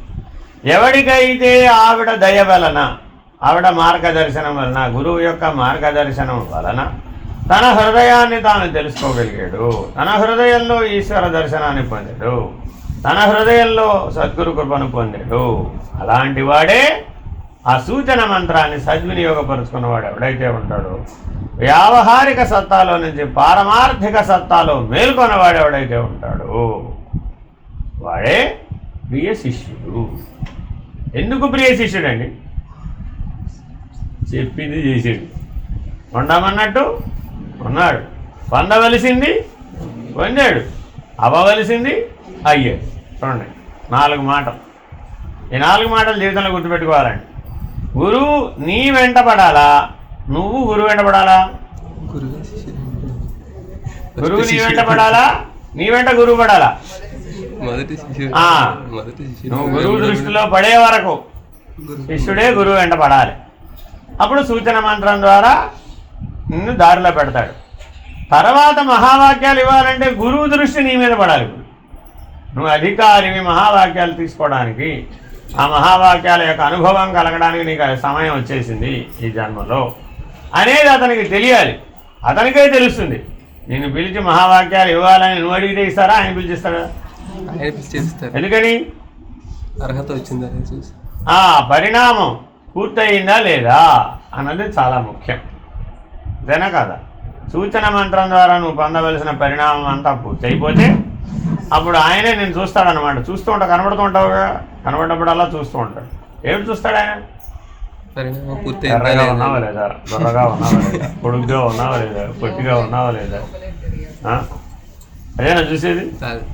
నీ ఆస్తి పెరిగిందా లేదా, ఆస్తి తగ్గిందా లేదా, అప్పులు పెరిగాయా లేదా, అప్పులు తగ్గాయా లేదా, కష్టాలు పెరిగాయా లేదా, దుఃఖం పెరిగిందా లేదా, సుఖం తగ్గిందా లేదా, వీటితో ఆయనకి ఏమైనా పనే? రోజుకు 12 గారెలు తింటున్నావా లేదా? ఇప్పుడన్నా ఎవరన్నా అడిగారా గురువుగారు? ఆయనకి ఏ పని? వాటితో పని లేదు ఆయనకి. నీ విషయ ప్రపంచంతో, నీ విషయానందంతో, నీ విషయ జ్ఞానంతో, నీ వ్యావహారిక సత్తాతో ఆయనకేం పని. నీవు పారమార్థిక సత్తాలో ఎలా ఉన్నావు అంతే. గురువు దగ్గరికి ఎప్పుడు నీకు మహావాక్యాలు ఇస్తానన్నా అంటాడంటే నీ హృదయంలో నువ్వు సాక్షాత్కారాన్ని పొంది ఇంకా గర్భగుడిలోంచి నువ్వు బయటికి రావటంలే, హృదయ స్థానాన్ని బయటికి రావటంలే, అక్కడే ఉండిపోయాడు. వాడికి మహావాక్యాలు ఇస్తాడు. ఈ ప్రియ శిష్యులని ఇట్లా గమనిస్తాడు, అందరినీ గమనిస్తాడు, ప్రియ శిష్యుల్ని ఇట్లా గమనిస్తాడు. ఎందుకని? వాడికి హృదయం తెరవబడింది. ఇప్పుడు దేవాలయం తెరవబడింది, దేవాలయం దాకా చేరాడు, అక్కడ ఈశ్వర దర్శనాన్ని పొందాడు, అక్కడే ఉంటున్నాడా, మళ్ళా బయట ఊరేగుతున్నాడా? మనమందరం ఏం చేస్తున్నాం? ఇప్పుడు ఒక 2 నిమిషాలు గర్భగుడికి వెళ్ళాం, ఏదో దండం పెట్టకపోతే పాపం ఈశ్వరుడు బాధపడిపోతాడు కదా, అందుకని ఓ 2 దండాలు, లోపలికి వెళ్ళగానే ఒక దండం, బయటకు వచ్చేసేటప్పుడు ఓ దండం. జాగ్రత్తగా చూసుకోయా బాబు, నన్ను ఏంటో నాకు అర్థం కాదు, మళ్ళీ రేపు రావాలంటే నన్ను జాగ్రత్తగా చూసుకుంటేనే కదా అని ఈశ్వరుడికి ఒక హెచ్చరిక జారీ చేసేసి, ఈశ్వరుని హెచ్చరించేటువంటి వాళ్ళేనంటో మనం. మన బలం ఎంత, మన సామర్థ్యం ఎంత, ఈశ్వరుడికి చెప్పేటంత బలం ఉందంటావు మనకి. అట్లా అనుకుంటున్నారా లేదా వ్యవహారంలో? అంతేనా కదా? ఏమిటో ఆయన ఇష్టం వచ్చిన భాషలో మాట్లాడుతూ ఉంటాడు ఈశ్వరుడు. ఏమిటండి? మావాడేనయ్యా బాబు ఈశ్వరుడు. నువ్వు ఈశ్వరుడు వాడివా, ఈశ్వరుడు నీవాడా? నేను ఈశ్వరుడు వాడనన్నప్పుడు తల ఎగరేసే అవకాశం లేదు. వినయం వచ్చేయటల్లా, విధేయత వచ్చేయటల్లా, శరణాగతి వచ్చేయటల్లా, భక్తి ఏర్పడటల్లా, ఇలా అన్ని లక్షణాలు వచ్చేస్తాయి, దైవీ లక్షణాలు. దానివల్ల ఇలా ఎవరిలో అయితే పరిణామం పూర్తయిందో వాడు గర్భగుడిలోనే నిలబడిపోతుంది. అలా ఎవడైతే ఉన్నాడో నేను పిలిచి మహావాక్యాలు ఇవ్వాలట. గురువుగారికి కూడా చెప్తున్నాను, గురువుగారి ధర్మం ఏమిటయ్యా?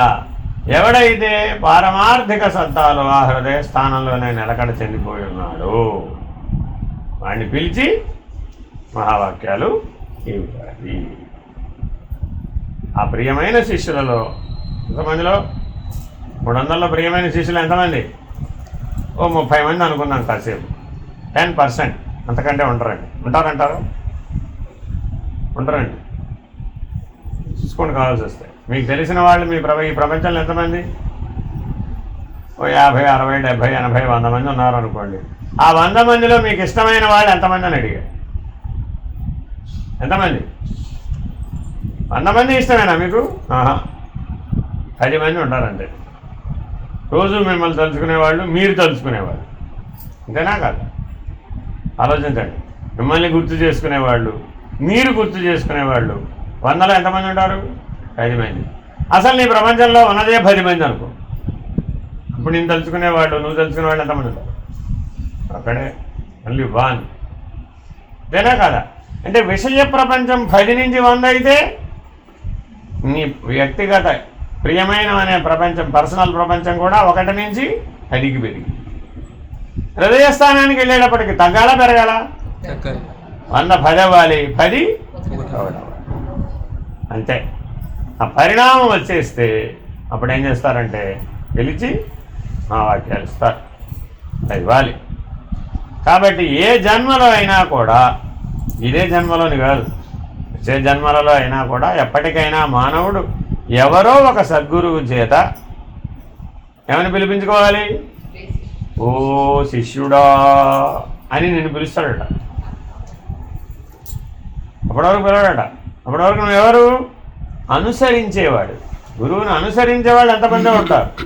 ఆ అనుసరించే వాళ్ళలో ఓ శిష్యుడా అని పిలిపించుకోవాలట ఎవరైనా ఒక సద్గురువు చేత. అప్పుడు నీకేమొచ్చినట్టు? మహావాక్యాలు పొందే అధికారం వచ్చినట్టు. తర్వాత మహావాక్యాల తర్వాత త్రయం దాకా రావాలంటే ఓ పుత్రుడా అని పిలవాలట. ఎవరైనా ఒక సద్గురుమూర్తిని ఏమని పిలవాలి? ఓ పుత్రుడా అని పిలవాలట. అప్పుడే త్రయమంత్రానికి అధికారం వచ్చినట్టు. సంబోధనలోనే ఉందట. ఏమండి బాగున్నారా అని అడిగారు. అప్పుడెవరు మీరు? అనుసరించేవాడు. మొదటి క్లాసే, అంతే. అర్థమైందండి? అందరినీ మీరు పలకరిస్తారా? ఇప్పుడు ఇంటి నుంచి ఇక్కడికి వచ్చారండి, దారిలో ఎవరైనా కనబడారా లేదా? అందరినీ పలకరించారా లేదా?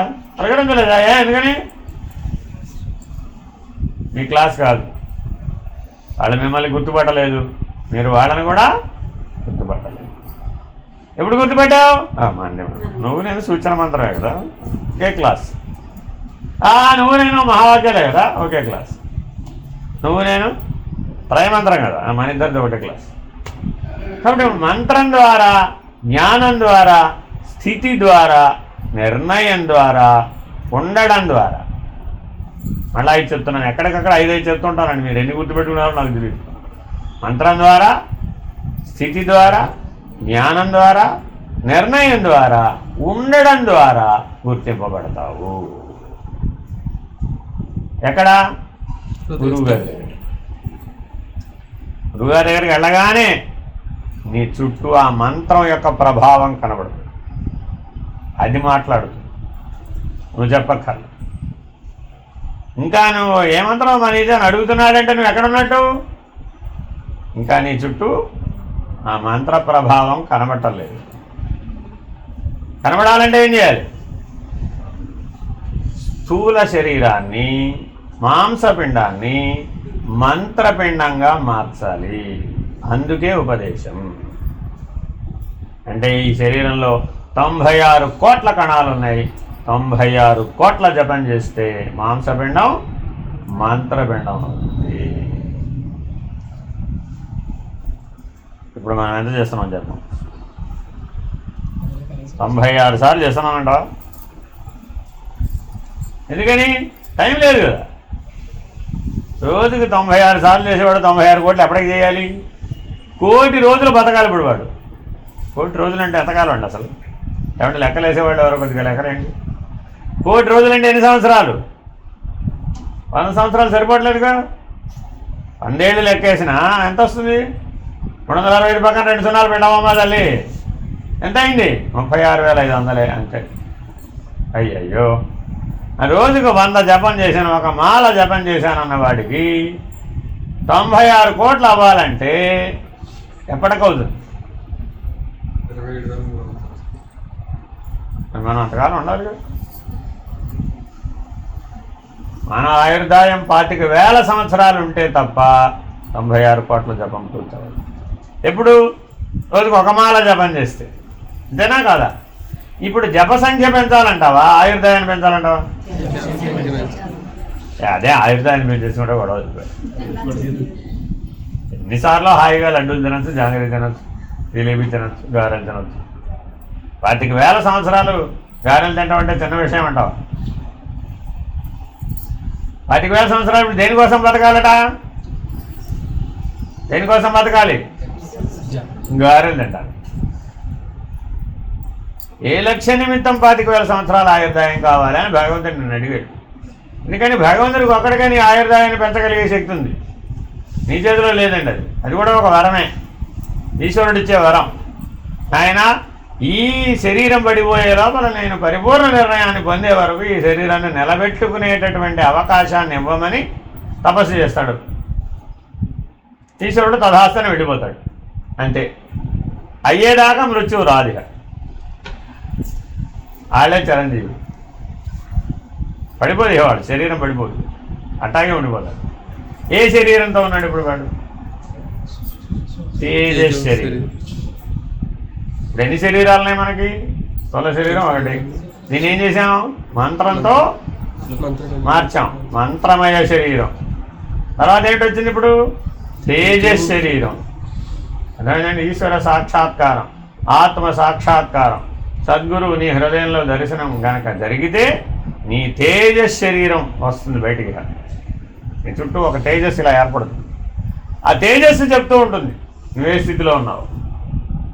ఇప్పుడు నీ శరీరం ఏది? ఆ తేజస్సే నీ శరీరం, ఈ శరీరం కాదు. అర్థమైందండి? కాబట్టి స్థూల శరీరం నుంచి ఏ శరీరంలోకి రావాలి? మంత్రమయ శరీరం ముందు రావాలి. మంత్రమయ శరీరం నుంచి తేజస్ శరీరంగా మారాడు. ఇప్పుడు ఎన్ని అయిపోయినాయి? స్థూలం దాటిపోయాడు, సూక్ష్మం దాటిపోయాడు, కారణం కూడా దాటిపోయాడు. కారణ శరీరం అంతా చీకటి. తేజస్ శరీరం వచ్చేస్తే మహాకారణం. అర్థమైందండి? ఒక్కసారి నీ చుట్టుపక్కల తేజస్సును చూశాడంటే గురువు గారు నీకు వెంటనే మహావాక్యాలు ఇచ్చేస్తారు. అదిట గురువు సెలెక్ట్ చేసే పద్ధతి. ఇంతమందిలో మహావాక్యాలు వీడికే ఇవ్వాలి, వాడికే ఇవ్వాలి ఆయన చెప్పడం అన్యాయం కదండి. నేను ఒకసారే కదా తీసుకున్నాం, మరప్పుడు నీకేమో మహావాక్యాలు ఇస్తారా, నాకేమో ఇవ్వరా? మా గురువు గారు ఎంత అన్యాయం అన్నట్టు. ఇద్దరం ఒకసారే చేరామండి ఆయన దగ్గర. కానీ ఆయన మాత్రం ఒకళ్ళంటే ప్రేమ ఏమిటో తెలియదు, కొంతమంది అంటే ఆయనకి ప్రేమ అంటే అంతే, కారణం ఏమి ఉండదు అక్కడ. కొంతమంది అంటే ఏడో దూరం పెడతాడు, అంతకుమించి రావుతంటాడు అంతే. కొంతమందిని పక్కనే కూర్చోమంటాడు. అది ఏంటంటే దేన్ని బట్టి చెప్తారండి గురువుగారు? మీ ఆస్తిపాస్తులేనా? అంతేనా? మీ పదవి ఐఏఎస్ ఆఫీసర్ గారు పక్కన కూర్చోబెట్టు. అబ్బో బిల్ కలెక్టర్ గారడా చివరి కూర్చోబెట్టు అంటాడా? ఆయన వాడితే ఏం పనిలే. దేన్ని చూస్తాడు ఇప్పుడు? తేజస్ శరీరం. దేన్ని బట్టి ఉపదేశాలు ఇవ్వాలి ఇప్పుడు? నీ స్థితి, దాన్ని బట్టే ఉపదేశం. అర్థమైందండి? ఎవరైనా ఇది అలాగా ఓ శిష్యుడా అని పిలిచాడంటే మహావాక్యాలు ఇచ్చేస్తాడు. ఓ పుత్రుడా అని పిలిచాడంటే త్రయం త్వమేవాహం. ఆఖరి మాట ఏమిటి? నాకు ఇతనికి భేదం లేదు రా, నన్ను పక్కన కూర్చో అంటాడు. అది పూర్ణం. పూర్ణం అంటే ఏమిటండి? గురువు స్వయంగా తాను ఏ పీఠం మీద అయితే కూర్చున్నాడో అదే పీఠం మీద పూర్ణ దీక్షాపరులను కూర్చోబెడతారు.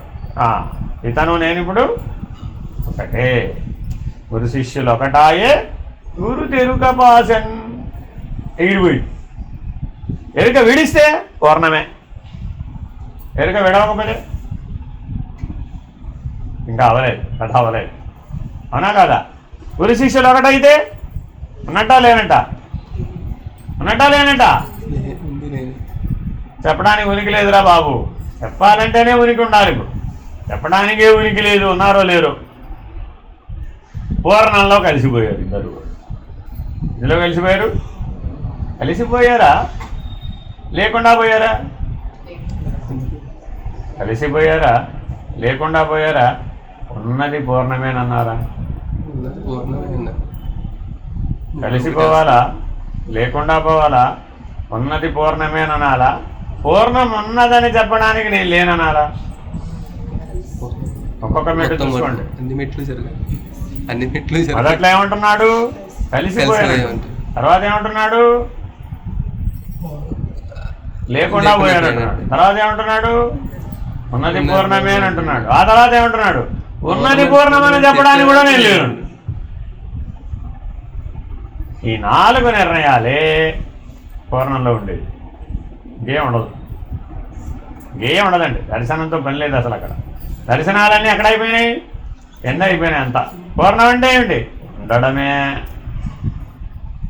భగవాన్ రమణుల దగ్గరికి వెళ్తే అందరికీ ఒకటే ఉపదేశం. ఏమిటది? సుమ్మాయురప్ప. ఏమంటారండి తమిళంలో? సుమ్మాయురప్ప అంతే. అప్ప అంటే తండ్రి. చూడండి, తన దగ్గరకు వచ్చిన వాళ్ళందరినీ ఏమని చెప్తున్నారు? ఓ తండ్రి ఊరకొండవయ్యా, ఓ గోల ఊరకొండు. అలా చెప్తే మీకు ఏమనిపించింది? ఏం మంత్రం అండి ఇది? నాకు అర్థం కాదు. ఏం ఓంకారం లేదు, ఘేంకారం లేదు, హ్రీంకారం లేదు, శ్రీంకారం లేదు, ఏం మంత్రాలు ఏం నాకు అర్థం కాదు. బీజాక్షరాలు ఉండక్కర్లే, ఊరికే కూర్చోమంటాడా అన్నాడు ఒక ఆయన. ఊరే ఊరకొండం అంటే ఇక్కడ కాదు ఆయన. పూర్ణమైన వాడే ఊరకుంటాడు, మిగిలిన వాడు ఎవరు ఊరకుండదు. ఎందుకని? ఉన్నదన్నట్లు ఊరకొండుటే ఉత్తమం. ఉన్నదన్నట్లు ఉండుటే ఉత్తమం. ఫినిష్డ్. అన్ని ఉకారంతోనే చెప్పారు చూడండి. ఉన్నదన్నట్లు ఉండుటే ఉత్తమం. ఫినిష్డ్. అదే పూర్ణం అండి. వాడు ఊరకుంటాడు. ఉన్నదన్నట్లు ఊరకుండుటే ఉత్తమము. ఏమీ వద్దు. సంకల్పమే బంధము, నిస్సంకల్పమే ముక్తి. పూర్ణంలో ఏమిటండి గుర్తు? సంకల్పమే బంధము, నిస్సంకల్పమే ముక్తి, నిర్వికల్పమే మోక్షం. ఆ నిర్వికల్పం కూడా వదిలేస్తే మోక్ష సన్యాసం. అంతే. మరి ఈ స్థాయి వరకు ఈ మానవోపాధి ఉపయోగపడదు. మోక్ష సన్యాసం. నిర్వికల్పం అని చెప్పడానికి కూడా వాడు లేడు. వాడు ఉంటేనేగా. ఓ నిర్ణయం చెప్పాలంటే వాడు ఉండాలి అవుతా? ఉన్నవాడే ఏమన్నా నిర్ణయం చెప్పాడు. లేనివాడిని వెళ్ళి అడిగాం. చెప్తానికి నేను లేనురా బాబు, నేను లేననేవాడు కూడా ఉన్నాడా లేదా? ఇప్పుడు వాడు కూడా లేడు. ఈశ్వరీయ మౌనం, మౌన వ్యాఖ్య. ఇంకా మాటలతో పనిలే. అందుకని భగవాన్ రమణులు ఎవరయ్యా? మౌనావతారం. సాక్షాత్ దక్షిణామూర్తి. సాధారణంగా ఎవరైనా మీ ముందు బాగా పాటలు పాడారనుకోండి, మీరు ఏం చేస్తారు? తాళం వేయడమో, తలకాయ ఇవ్వడమో, బాగుందని చప్పట్లు కొట్టడమో, ఏదో రియాక్షన్ ఇస్తారా లేదా? అవునా? లేకపోతే బాగలేదని చెప్పడము, లేకపోతే అక్కడ సరి చేసుకో ఇక్కడ సరి చేసుకో నేను సలహాలు ఇవ్వడము. మనకి సంగీతం వచ్చినా రాకపోయినా. చూడండి, ప్రేక్షకులకు ఎవరికి సంగీతం రాదు, కానీ పాడేవాళ్ళకి బాగా సంగీతం వచ్చు. కానీ విన్న తర్వాత ఏం చెప్తారు? అక్కడ అలా పాడేవేమిటి? అలా కాదు కదా అంటే వీడి సంగీతం వచ్చినట్టు. వీడి పాడమని చూద్దాం. అక్కడ వీడి కూర్చున్న వాళ్ళంతా పారిపోవాల్సింది. సలహాలు ఏమంటే మాత్రం ఆయన ఎంఎస్ సుబ్బలక్ష్మి గారికి, బాలమురళీకృష్ణ గారికి కూడా సలహాలు ఇస్తాడు. సచిన్ టెండూల్కర్ కూడా ఆ షాట్ అలా కొట్టకపోతే బాగుంటుంది కదా అంటాడు. వీడికి ఆట, ఆయనకంటే వీడికి ఆట బాగా వచ్చింది. అంతేనా కాదు? కాబట్టి గురువు గారికి కూడా సలహాలు చెప్పేవాళ్ళు ఉంటారా? గురువుగారు మీరు అలా చేయకుండా ఉంటే బాగుంది. ఇదంతా ఎటువంటిది? సచిన్ టెండూల్కర్కి క్రికెట్ బ్యాట్ పట్టుకోవడం నేర్పడం లేదు. పరిపూర్ణమైన నిర్ణయంలో ఉన్నవాడికి సలహాలు ఇవ్వడం వల్ల ఏమైనా ప్రయోజనం ఉందా? నీ సలహాలు అసలు ఆయనకి చేరతాయా? ఎందుకని? ఆయన నిశ్శబ్దో బ్రహ్మ ఉచ్యతే. పూర్ణం అంటే ఏంటి? నిశ్శబ్దో బ్రహ్మ ఉచ్యతే. శబ్ద బ్రహ్మం దగ్గర లేడు ఆయన, ఇప్పుడు నిశ్శబ్ద బ్రహ్మం దగ్గర ఉన్నారు. చాలా కష్టం అండి, నోటితో చెప్పడం కాదు, అర్థం చేసుకోవడం ఒకరు దానికండి. కాబట్టి జాగ్రత్తగా అసలు మాటనే వెనక్కి తీసుకోవడం చాలు కాదు. ఇప్పుడు మనకి తీసుకోండి, చూద్దాం. తీసుకోవాలంటే ఏం చేయాలి? సూచన మంత్రం ఉన్నవాళ్ళు ఏం సాధన చేయాలి అంటే గంటకు ఒక మాట మాట్లాడడం నేర్చుకో. నిలబడాలంటే ఏం చేయాలి? గంటకు ఒక మాట మాట్లాడడం నేర్చుకోవాలి. ఇప్పుడే ఇంకా పరిణామం వస్తుంది. ఇప్పుడు ఎలా ఉన్నాం? ట్యాప్ తిప్పితే నీళ్ళు ఎలా వస్తాయి? అంతే. మనం కూడా నోరు తెరిచామంటే ట్యాప్ తిప్పినట్టే, ఇంకా అంతే. అలా ట్యాప్ కట్టేసేదాకా ఇంకా నోరు మూసే పనే లేదు. ఎప్పుడు మూస్తాం? పడుకున్నప్పుడే నోరు కట్టేసేది. అప్పటిదాకా అంతేనా కదా? ఢమ ఢమ ధ్వనుల ఢక్క మోగుతూనే ఉంటుందట. పొద్దులేదు రాత్రి దాకా మోగడమే పని. అర్థమేనండి? కానీ అసలైనటువంటి జ్ఞానం, అసలైనటువంటి స్వరూపం వాగ్రూపంలో వీలు కాదు. భగవాన్ రమణల ముందు పెద్ద పెద్ద సంగీతకారులు వచ్చి పాటలు పాడేవాళ్ళు. ఆయన ఏమి కనీసం తప్పట్లు కొట్టడం కానీ, బాగుందని అనటం కానీ, కనీసం ప్రశంసగా నవ్వడం కానీ, కళ్ళతో అయినా కానీ సరిగ చేయటం కానీ, తాళం వేయటం కానీ అడిగేవాడు. స్వామి ఏదో ఒక చిరునవ్వు అయినా నవ్వచ్చు కదా, వాళ్ళని చూసి వాళ్ళు ఆనందపడిపోతారు. ఇప్పుడు ఏమిటైంది అని అడిగేవారు. అదేమిటి స్వామి, వాళ్ళు అంత బాగా పాడారు కదా, మేమంతా విన్నాం కదా, మీరు కూడా విన్నారు కదా మాతో పాటు. ఏమో నాకు తెలియదు. అదేమిటి స్వామి, వాళ్ళు 2 గంటల సేపు ఇప్పుడు మేము చాలా పాటలు పాడారు, అందరూ తన్మయత్వంతో ఊగిపోయారు, ఎంత బాగా పాడారు అని అందరూ మెచ్చుకున్నారు, మీరేమిటి నాకు అర్థం కాదు. ఏమో,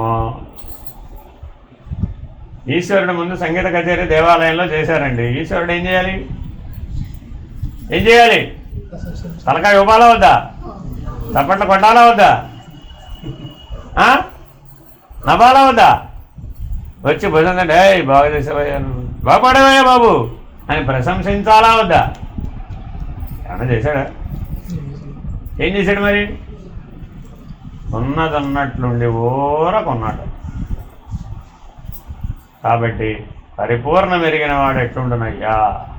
ఉన్నదన్నట్లుండి ఊరకొన్నాడు అంతే. మరి ఇప్పుడు ఆయన స్పందించనట్ట. స్పందిస్తే ఎక్కడికి వచ్చేసాడు? ఒక మెట్టు దిగాలి. ఊరకున్న స్థితి నుంచి ఒక మెట్టు దిగాలి. నాకే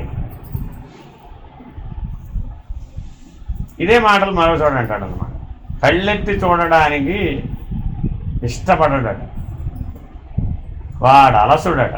వా, కళ్ళెత్తి కనురేపలు ఎవరెత్తుతారు లేవయ్యా అంటాడు. అది ఒక్కసారి కళ్ళు తెరిచి చూడు స్వామి అంటే ఏమంటాడు? కనురెప్పలు ఎత్తి చూడాలరానికే అవసరం లేదు. అదిటే ఊరకుండని స్థితి. మనం ఎట్లా ఉన్నాం?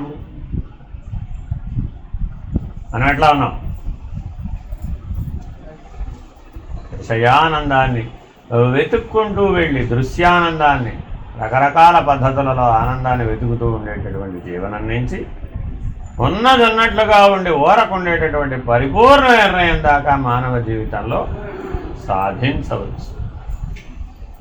బయటికి వెళ్ళా, లోపలికి వెళ్ళా. అందుకని సత్వగుణ లక్షణాలు ఏమిటి? ప్రవృత్తించ నివృత్తించ కార్య అకార్యే భయ అభయే బంధమోక్షం చ యా వేత్తి బుద్ధిః సాత్వార్ధసాత్యకీ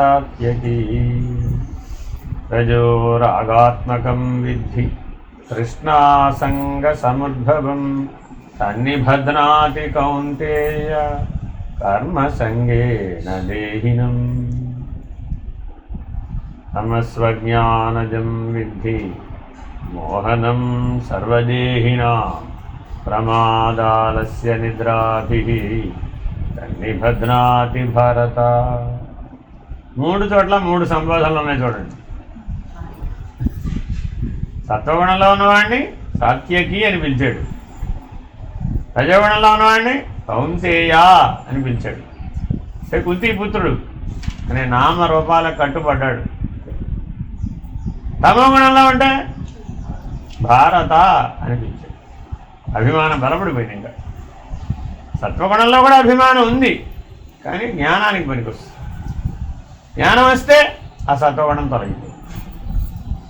అదే రజోగుణం తమోగుణంలో ఉంటే సాధ్యం. కాబట్టి మీరు రజోగుణంలో తమోగుణంలో జీవించినంత కాలం మీకు జపంలో మనసు నిలకడ రాదు. సాత్వికమైన జీవనం జీవించాలి, దైవీ లక్షణాలతో జీవించాలి. అప్పుడు మాత్రమే జపం నిలబడుతుంది. అప్పుడే మీరు రోజుకి వరుసగా 3 గంటల పాటు జపం చేయగలిగినటువంటి సామర్థ్యాన్ని కలిగి ఉంటారు. మనసును కదల్చకుండా ఉంచగలిగేటటువంటి సామర్థ్యాన్ని పొందుతారు. కైవల్యాశ్రమంలో హంస మంత్రం పొందాలి అంటే 3 గంటల పాటు మనసును కదల్చకుండా నా సమక్షంలో ఉండాలి. నేను ఎప్పుడూ ఉన్నానంటే నేనేం విని నమ్మేవాడిని కాదు. అదేదో నా ముందు చేసి చూపిస్తే, నీకు అస్త్ర విద్య వస్తే ఏం చేయాలి? ధనుర్విద్యా పాఠం ఎవరి ముందు చూపెట్టాలి? ఆ ధనుర్వేద ఆచార్యుడు, ద్రోణాచార్యుడు, భీష్మాచార్యుడు, కృపాచార్యుడు, ఎంతమంది ఆచార్యులు ఉన్నారు, ఆచార్యుల ముందు ఈ ధనుర్విద్య ప్రదర్శించాలి. అప్పుడు ఒప్పుకుంటాం, వీడికి వచ్చిన బాబు విద్య. అర్థమైందా? కాబట్టి కైవల్యాశ్రమంలో హంస మంత్రం ఇవ్వాలి అంటే కనీస అర్హత ఏమిటయ్యా? 3 గంటలు నువ్వు స్థిరంగా కూర్చోవడం రావాలి. ఎవరి సమక్షంలో? గురువు సమక్షంలోనే కూర్చోలేని వారు ఇంట్లో కూర్చుంటారంటే ఎవరు నమ్ముతాడు? ఎందుకని ఇక్కడ ఏం మిగిలిన ఏం లేవుగా. ఇక్కడ ఇంటి దగ్గర కోతులు ఇంట్లోనే, పక్షులు ఇంట్లోనే, కుక్కలు ఇంట్లోనే, పిల్లులు ఇంట్లోనే, ఆవులు ఇంట్లోనే. ఏమిటవన్నీ? మన లోపలే. మన ఇల్లంతా ఏమిటయ్యా? పెద్ద జూనండి బాబు మా ఇల్లు. జంతువులన్నీ మా ఇంట్లోనే ఉన్నాయి. జంతువులన్నీ ఎందులో ఉన్నాయి? మన స్వభావంలోనే. మరి అప్పుడు మన ఇల్లు అవుతుందే, ఏమవుతుంది? జంతు ప్రదర్శనశాల, జూ అవుతుంది. అప్పుడు ఇప్పుడు మన మనసు ఏమిటి? జంతు ప్రదర్శనశాలలాగా ఉండాలంటారా? మనోబ్రహ్మేతి. ఆ మనసే బ్రహ్మం. ఈ స్థాయిలో ఉండాలా? 2 అవకాశాలు ఇచ్చండి నీకు మనసును ఉపయోగించుకోవడానికి. మనసును ఎలా వాడుకోవచ్చు? జంతు ప్రదర్శనశాలలా కూడా వాడుకోవచ్చు. అర్థమైందండి? కషాయి, మా గురువు గారు అనేవారు, కషాయి వాడికి జంతువు మీద ప్రేమ ఉంటుందంట, ఉండవండి. బాగా 2 ఏళ్ళు 3 ఏళ్ళు పెంచుతాడా లేదా? ఏ ప్రేమతో పెంచాడండి? అయ్యో రామా, ఏదో ఒకరోజు దాన్ని తన స్వార్థానికి. మనం కూడా మన రోజువారీ జీవితంలో కుటుంబానికి కానీ, ప్రపంచానికి కానీ, దేశానికి కానీ, సమాజానికి కానీ ఏ దృష్టితో చేస్తున్నామట? కషాయి జంతువు అంతే. నాకేమిటి అన్న ప్రశ్నతోటే నీ వ్యవహారం అంతా ముడిపడి ఉంటే నువ్వు ఏ స్థానంలో ఉన్నావు? సాయివి కాదు, నువ్వు కషాయి. కానీ నువ్వేమవ్వచ్చు? అవ్వచ్చు. అర్థమైందండి? సాయం చేసేవాడే సాయి, వేరే ఇంకేమీ లేదు. ఎవరో అనుకున్నారు సాయి సాయి అంటే ఎక్కడో షిరిడి సాయిబాబా, సత్యసాయిబాబా అని కాదు. వాళ్ళు ఏం చెప్పారు? సాయం చేసేవాడు రా బాబు సాయి అంటే. సాయం అంటే సహాయం, స్వార్థం లేకుండా నిస్వార్థంగా సహాయం చేసేవాడెవడో అడే సాయి. శేషశాయి. పరమాత్మకి ఏమిటి పేరు? శేషశయనం. గొడుగు ఉన్నట్ట. పడుకున్నవాడు ఎలా సహాయం చేస్తాడు మనకి? రంగనాథుడు ఎదుగుండా పెట్టారా లేదు? ఆయన ఎవరు? ఈ పక్కన ఉన్నవాడండి. ఎవరైతే ఏమిటి? పడుకున్నాడా లేదా? పడుకున్నాడా లేదా? ఏం పోయి ఎక్కడ పడుకున్నాడు? శేషశయనం. విష్ణువో శివుడు ఎవడైతే ఉంది? పడుకుని ఉన్నవాడు ఎలా సహాయం చేస్తాడు నీకు? ఇందులో ఒక అంతరార్థం ఉందండి. పరిపూర్ణ నిర్ణయమైనటువంటి గురువు పడుకునున్నాడా, కూర్చునున్నాడా, లేచున్నాడా, నడయాడుతున్నాడా అన్నదాంతో ఏమైనా సంబంధం ఉందా?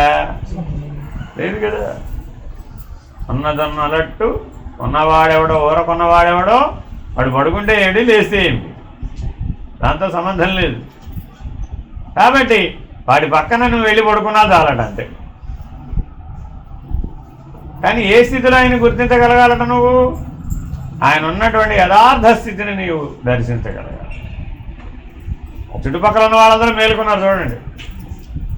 ప్రజలు పాటలు పాడుతున్నారు, స్తుతులు స్తోత్రాలు చేస్తున్నారు. ఈయనేం చేస్తున్నాడు?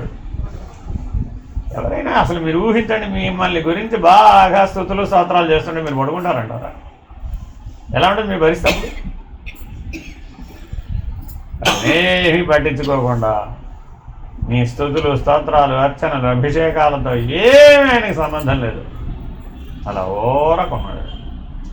ఎంత గొప్పగా పరిపూర్ణ నిర్ణయంగా చెప్పాడు.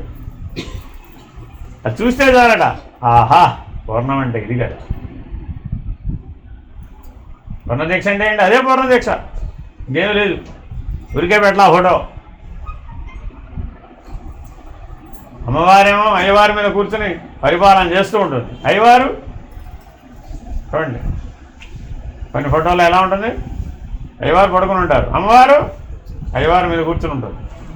చుట్టూ పంచబ్రహ్మాసనాసీన లలితా పరమేశ్వరి, 64,000 చతుషష్ఠి కోటి యోగిని గణసేవిత. ఇప్పుడు వ్యవహారం అంతా ఎవరు? అమ్మవారే. అయ్యవారు నాకే కోరుకున్నాడు. మనం ఎలా ఉన్నాం? అదే ఈ రాజ్యం అంతా. నా గదిలోకి ఎవరు రాదు. ఎవరికి వాళ్ళు ఇప్పుడు పిల్లలు ఏం చెప్తున్నారంటే, తల్లిదండ్రులు వాళ్ళ గదిలోకి వెళ్ళకూడదు. ఎందుకనండి వాళ్ళకి తెలియదు నీ దగ్గర ఏముందమ్మా. నీ స్వభావం వాళ్ళకి తెలియదా? నువ్వేమో ధరిస్తావు వాళ్ళకి తెలీదా? నీ వ్యవహారం వాళ్ళకి తెలీదా? నీ జీవితం వాళ్ళకి తెలీదా? అసలు వాళ్ళు లేకపోతే నువ్వు ఎక్కడ ఉన్నావు? కానీ పిల్లలు ఏ దశకు వచ్చేసారంటే, కాలేజీ నుంచి రావడం, లోపలికి వెళ్ళి తలిపేసుకోవడం, మళ్ళీ ఎప్పుడో సపాటాచి వస్తాడు, బయటికి తింటాడు, మళ్ళీ వెళ్ళి అంతే సార్. ఆ గది లోపల వాడు ఉన్నాడో, పోయాడో, పడుకున్నాడో, లేచాడో, గంతులేసాడో, లోకులు ఎరుగకున్న లోకేశ్వరుడు ఎరుగడా. లోకులు ఎరుగకున్న లోకేశ్వరుడు ఎరుగడా. వాడికి ఏం చెప్తా సమాధానం? అసలు తల్లిదండ్రి ఎవరు? వాడు కదా. మరి ఇప్పుడు సమాధానం ఎవరికి చెప్పాలి? వాడికి కదా. మరి వాడిని దృష్టిలో పెట్టుకునే వాడికి తలుపులేసే పని ఉందంటావా? దాచడానికి ఏముంది అక్కడ అసలు వాడి దగ్గర? ఏమీ లేదు. కాబట్టి హాయిగా తలుపులు తీసుకుని పడుకుంటాం ఆశ్రమాలలో. ఎందుకని? పోగొట్టుకోవడానికి ఏం దాచిపెట్టుకున్నాం కనుక. సరే, ఒకవేళ పోగొట్టుకున్నాం, మంచిదేగా, ఖాళీ అయిపోయింది, గొడవ లేదు, బరువు తగ్గిపోయింది. అర్థమైందండి? అందుకని తలుపులు వేసుకోరు ఎవరు కూడా. జ్ఞానం ఉంటే. తలుపులు వేసుకుంటున్నానంటే అర్థం ఏంటి? ఇంకా జ్ఞానం లేదు. తలుపులకి ఇంకేం చేయాలి? తాళం కూడా వేయాలి. అప్పుడేమైనట్టు? ఏది బలంగా ఉంది ఇప్పుడు? అజ్ఞానం. జ్ఞానం స్థానంలో ఏమొచ్చి కూర్చుంది ఇప్పుడు? అజ్ఞానం. ఎన్ని తాళాలు వేయాలి? బయట తాళం వేయాలి, ఇక్కడ తాళం వేయాలి, అక్కడ పడుకుంటే అక్కడ కూడా తాళం వేయాలి. ఇప్పుడు లోపల రావాలంటే ఎన్ని తాళాలు తెరవాలి? బయటికి రావాలంటే ఎన్ని తెరవాలి? అజ్ఞానమా జ్ఞానం?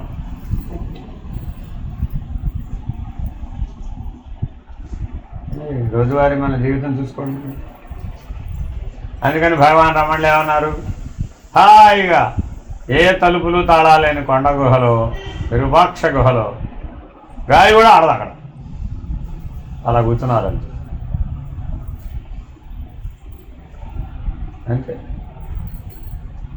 ఎవరో గొర్రెల కాపర్లు వచ్చి, అయ్యా అంబలు తెచ్చాం, ఆహా వస్తున్నా అని ఒకరోజు బయటకు వచ్చి వాళ్ళు తెచ్చిన గంజి వాళ్ళతో పాటు ఆనందంగా తాగేసి మళ్ళీ వెళ్ళి విరూపాక్ష వాళ్ళు గొర్రెలు మేపుకున్నారు, వాళ్ళకి ఇంటికి అంతే. ఆయన జీవితం మరి బాగోలేదు. అదే జీవితాన్ని మన జీవితంలో ఒకసారి ఊహించుకోండి, ఎలా అనిపించింది మనకి? చచ్చా నేనేమిటి పంట గుహలో కూర్చోవడం ఏమిటి, గొర్రెల కాపర్లు ఇచ్చిన గంజి తాగడం, చచ్చా నేను ఏ కులంలో పుట్టాను, ఏ మతంలో పుట్టాను, ఏ స్థితిలో ఉన్నాను, ఎంత నిష్ఠాగరిష్ఠుణ్ణి, ఎన్ని మంత్రాలు ఉన్నాయి నా దగ్గర, ఎన్ని దీక్షలు ఉన్నాయి నా దగ్గర, ఇవన్నీ ఏమైపోయినాయి ఇప్పుడు? బరువు అయిపోయింది. ఎప్పుడు పూర్ణ దీక్ష వాడికి అన్నీ బరువే. ఎందుకని వాడు లేడుగా. లేని వాడికి మాట కూడా బరువే, మౌనం కూడా బరువే. ఎక్కడన్నా మౌనం బరువు అవుతుందా? తెలుసా మీకు? ఎప్పుడైనా 6 నెలలు మీరు మాట్లాడకుండా ఉంటే మౌనం బరువు అయిపోతుంది. జీవితంలో ఎప్పుడైనా ట్రై చేయండి. 6 నెలలు తినకుండా ఉంటే ఆహారం బరువు అయిపోతుంది. తింటే వాడు సరిగా ఉండలేదండి, తినకుండా ఉంటేనే సరిగా ఉంటాడు. 6 నెలలు మాట్లాడకుండా ఉంటే మాట బరువు అయిపోతుంది. అలా జీవితం అంతా కనుక ఉన్నట్టయితే మౌనం బరువు అయిపోతుంది. మౌనాన్ని కూడా దించాల్సింది. అవతార్ మెహర్ బాబా అంటాడు, ఆయన 42 సంవత్సరాలు మౌనంగా ఉన్నాడు. మౌనం కూడా ఒకనాటికి దించవలసిందేనండి, అదే పరిపూర్ణం. అర్థమైందండి? ఇలా ఎవరైతే మహానుభావులు ఇలా జీవించి చూపెట్టారో వాళ్ళని మనం ఎలా భావిస్తున్నాం? వాళ్ళే సద్గురువులు, వాళ్ళే అవతారులు, వాళ్ళే అవధూతలు, వాళ్ళే మానవ దేహాన్ని, మానవ జీవితాన్ని సద్వినియోగపరిచిన వాళ్ళు. మిగిలిన వాళ్ళందరూ ఆట పాట. జీవితం అంతా ఏమిటండి? నోరు తెరిస్తే పాట, కాళ్ళు చేతులు కదిపితే ఆట. అసలు కదల్చకుండా ఉంటే నాటకమే లేదు. నాటకం అంటే ఏముండాలి? ఆటపాట ఉండాలా వద్దా? సినిమా అంటే ఏముండాలి? ఆటపాట ఉండాలా వద్దా? అదే ఆటపాట విరమిస్తే నాటకమే లేదు. ఇంత తేడా ఉందో చూసుకోండి అమ్మా. ఇప్పుడు తెలియదా? చెప్పాక ఇప్పుడు నేను చెప్పినట్టు ఇలా ఉంటే అయిపోతుంది అదంతా. అవన్నీ ఉంటే అయ్యేవే తప్ప మాటలతో చెప్పడానికి. అసలు మౌనం గురించి మాటలతో ఎలా చెప్తా? నేను మౌనం గురించి 2 గంటల ఉపన్యాసం చెప్తానంటే అది మౌనం ఎట్లా అవుతుంది? అవుతుగా. మౌనాన్ని మౌనంగా ఉండే తెలుసుకోవాలి. అది కూడా ఒక సాధన, మౌన సాధన కాదు, కేవలం మౌనమే. ఇప్పుడు కుంభమేళాలో రేపు మౌని అమావాస్యకి వస్తారు. వాళ్ళందరూ 12 సంవత్సరాల మౌన దీక్ష తోటి వస్తారు. 2 సంవత్సరాలు మాట్లాడరు, ఏ ఒక్క మాట మాట్లాడు. ఆ మౌని మునులందరూ చేరే ఆ త్రివేణి సంగమ స్థానంలో స్నానం చేసేటటువంటి అమావాస్య మౌని అమావాస్య. ఆ మౌని అమావాస్యకి మునులందరూ వచ్చి ఎవరైతే పూర్ణము పరిపూర్ణ దీక్ష కలిగినటువంటి మహామండలేశ్వరులు ఉంటారో వాళ్ళ దగ్గర మహావాక్యాలు లేనివాడు మహావాక్యాలు పొందుతారు. అలాగే మహావాక్యాలు ఉండి బ్రహ్మానుభవం వస్తే వాళ్ళు త్రయమంత్రాన్ని పొందుతారు. దానికోసం కుంభమేళ. అంతేగాని అందరూ వెళ్ళి మునిగి రమ్మని కాదు.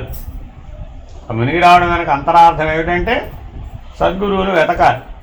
మహావాక్యాలు ఇచ్చేవాడిని, త్రయమంత్రం ఇచ్చేవాడిని కుంభమేళాకు వస్తారు కాబట్టి వాళ్ళు మునులైన వాళ్ళు అక్కడికి వెళ్ళి వెతికేది.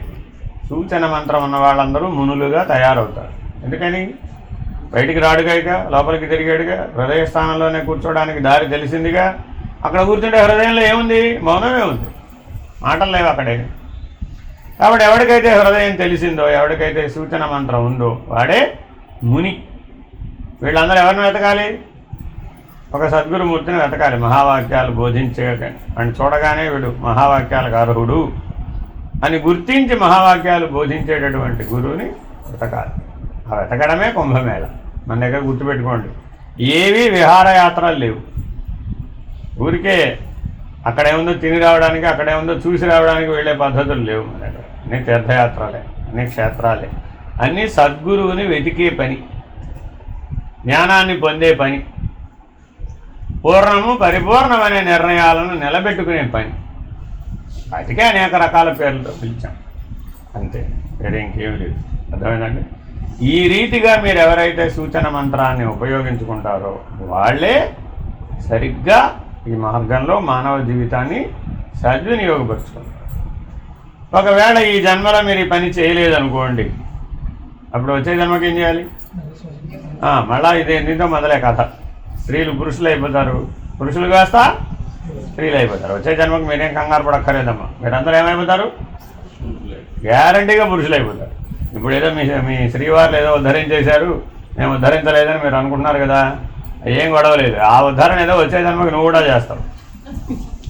మీరేదో సుఖపడిపోతున్నారు, బయట తిరిగి వాళ్ళు కష్టపడిపోతున్నారు వాళ్ళు అనుకుంటున్నారు కదా, వచ్చే జన్మకి వాళ్ళు కూడా ఏమవుతారు? నీలాగానే ఇంట్లోనే ఉంటారు, వాళ్ళు కూడా అలా ఆ సుఖాన్ని అనుభవిస్తారు.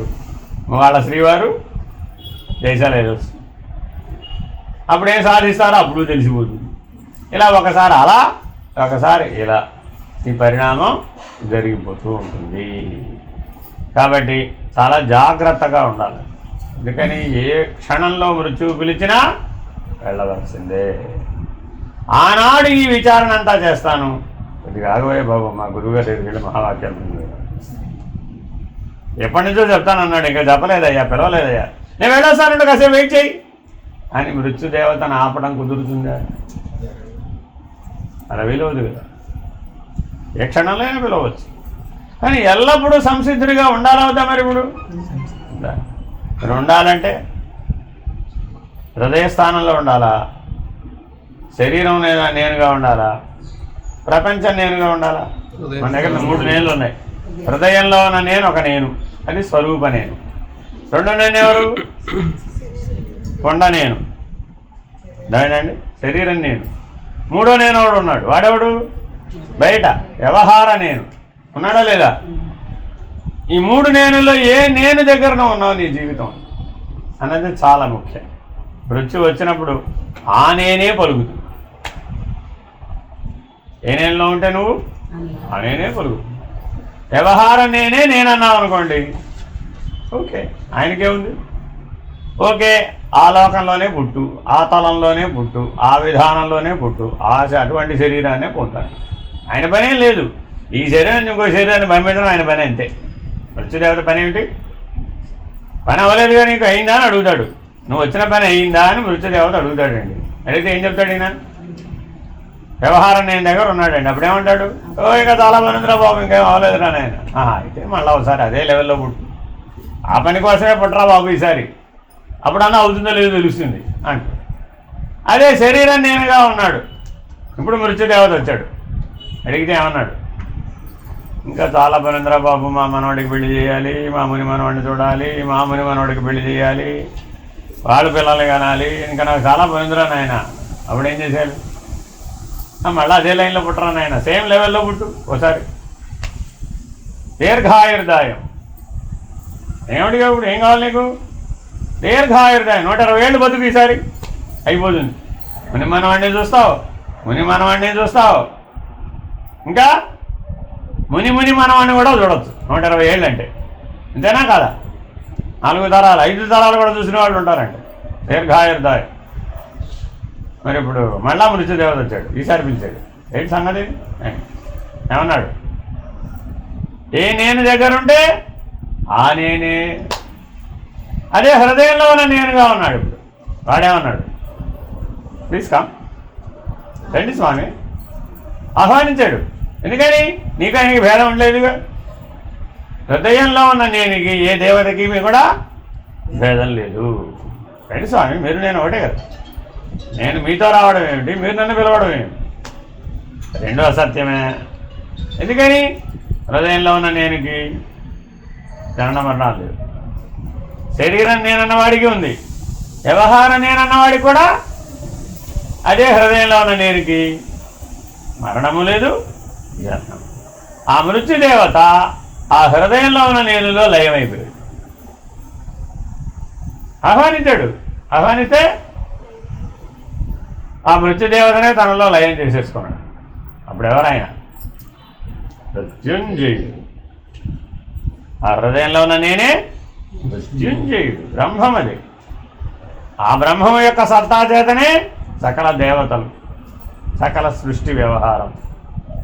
మరి అందులోంచి వచ్చారు కాబట్టి మళ్ళీ ఆయన పిలిచి ఏమయ్యారు? అందులోకి లయమయ్యారు. మృత్యుదేవతను తనలో కలుపుకోగలిగే సామర్థ్యం ఉన్నవాడెవడో వాడే మహావాక్య నిర్ణయం ఉన్నవాడు. నిన్న కూడా చెప్పాను, మహావాక్యాలు అంటే నీ సామర్థ్యం ఎంత? మృత్యుదేవత వస్తే రాస్వామి నీలో లయం చేసుకోగలిగే సామర్థ్యం ఉండాలట. ఎవరిని మనకి ఇప్పుడు ప్రస్తుతం మన పరిస్థితి ఎలా ఉంది? ఎవరో జాతకం చూసి చెప్పాడు, వారంలో నువ్వు గోవిందా అని. ఈ వారం ఏం చేశాడు ఈయన?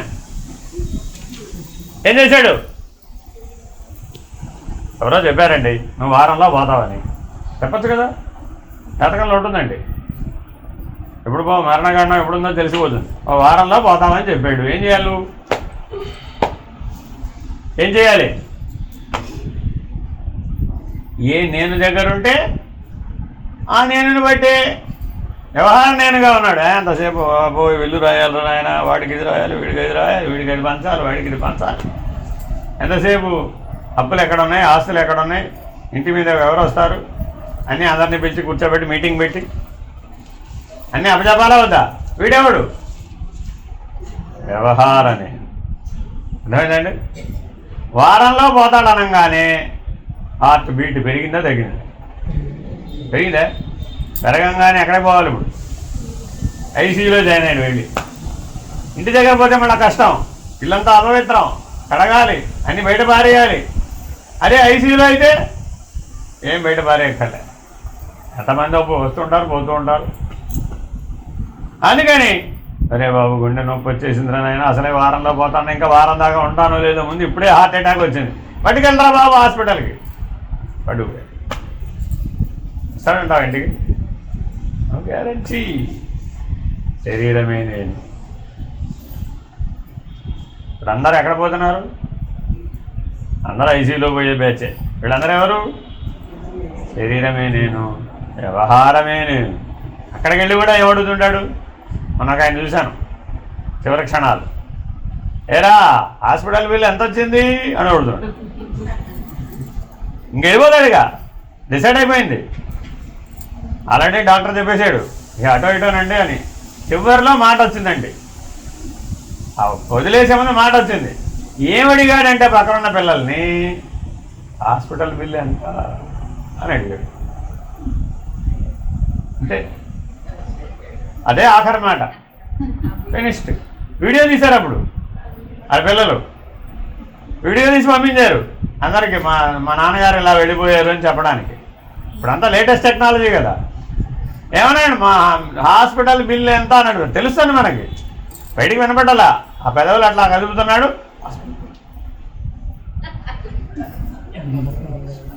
ఐసీయూలో ఉన్నప్పుడు కూడా ఇప్పుడు తెలివి ఎక్కడ పనిచేసింది? బిల్లు ఎక్కడ బిగిసిపోయింది ఇప్పుడు? Bill bell. అసలు బెల్లు మోగుతోందని గుర్తించరాలే. దేని చుట్టూ తిరుగుతున్నాడు? బిల్లు చుట్టూ. మానవ జన్మ ఉపయోగపడ్డదే. మన జీవితం అంతా bill bell. School bell last bell కొట్టగానే ఏం చేయాలి? వచ్చేయాలా? ఇంకొన్నవరు అక్కడ ఈవినింగ్ లాంగ్ బెల్ కొడతారు కదా. ఎన్నింటికి? 4గా? తర్వాత ఉంటానంటే ఎందుకని? టైం అయిపోయిందిరా బాబు, మళ్ళీ రేపు పొద్దునరా. నేను ఇక్కడే ఉంటానండి రాత్రికి అన్నాను అనుకో, ఏమంటావు?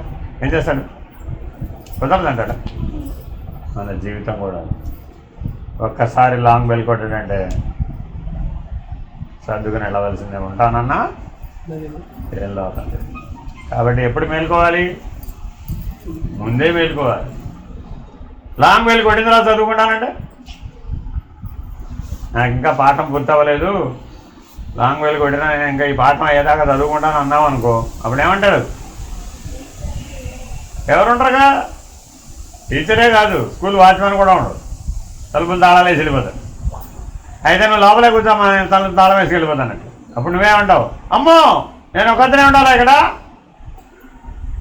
మృత్యు భయం ఆవరించగానే ఆ ఒంటరితనం నేను ఒక్కడే అన్నది నిన్ను భయపెడుతుంది.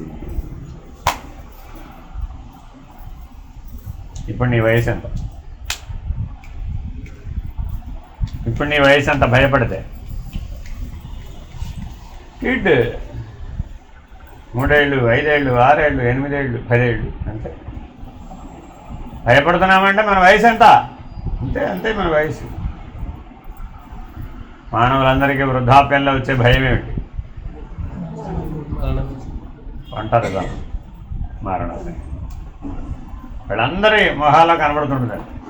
ఎవరు లేదండి బాబు, అందరూ రెక్కలు వచ్చి ఎగిరిపోయారు. వెళ్ళిపోతే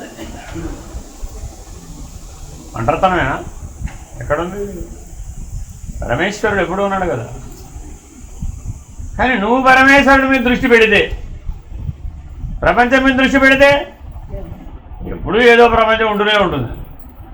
కానీ మరి ఆ ప్రపంచం నిన్ను కడతేర్చలేదు, నిన్ను గమ్యానికి చేర్చలేదు, దానికి ఉపయోగపడలేదే, మరి అప్పుడు ఏమైనా ప్రయోజనం ఉందా?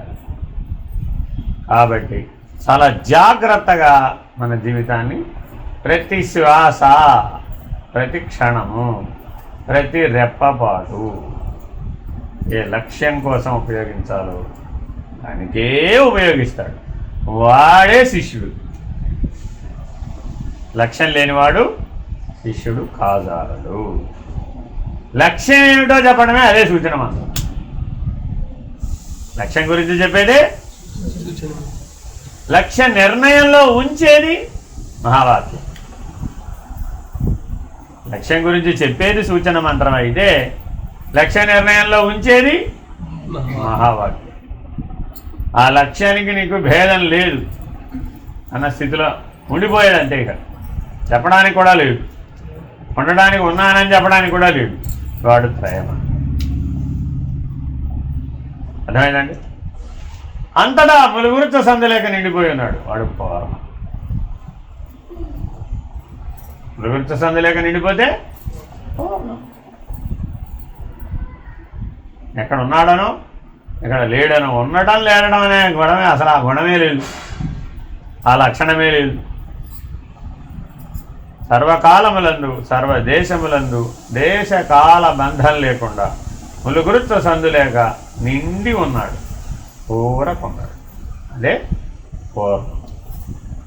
మరి ఈ దీక్షాత్రయం చాలా అవసరమా కదా? మరి చాలా చాలా ఇంపార్టెంట్. ఆ మార్గంలో ఎన్ని జన్మల పుణ్యమో ఈ జన్మలో అందులోకి తిరిగాం. ఆ రూట్లోకి తిరిగామో తిరగలేదా? తిరిగితే తిరిగిన వాళ్ళకి, తిరగకపోతే వేరే రూటు. కనీసం ఆ గమ్యం చేరడానికి ప్రయత్నం. దానికోసమే సమయాన్ని వినియోగించాలి. అదే సద్వినియోగం అంటే. ఆ సత్తే బ్రహ్మం అనేటటువంటి స్థితికి మనం చేరాలి. కాబట్టి వ్యావహారిక సత్తా, పారమార్థిక సత్తా, ప్రాతిభాసిక సత్తా అనే సత్తాత్రయం ఒకే ఏకం సద్ బ్రహ్మ అనే బ్రహ్మము యొక్క ప్రతిబింబము. వాస్తవానికి సత్తాత్రయం లేదు, ఉన్నది ఒకటే ఏకం సత్ బ్రహ్మ. కాబట్టి తప్పక ఆ బ్రహ్మనిష్టని, బ్రహ్మజ్ఞానాన్ని, బ్రహ్మానుభూతిని పొంది ఇదంతా లేనిదే అని విడవాలి. అప్పుడే మానవ జీవితం ధన్యమైనట్లు. సద్గురువు వలన మనం ధరించిన వాళ్ళం అవుతాం. అప్పుడే సద్గురు పుత్రులం అవుతాం, లేకపోతే కాం. గురుపుత్రుడైనటువంటి వాడికే పరిపూర్ణ నిర్ణయం. హరి ఓం శ్రీ గురుభ్యో నమః. హరి ఓం. పూర్ణమద పూర్ణమిదం పూర్ణాత్ పూర్ణముదచ్యతే పూర్ణస్య పూర్ణమాదాయ పూర్ణమేవావశిష్యతే. ఓం తత్సత్.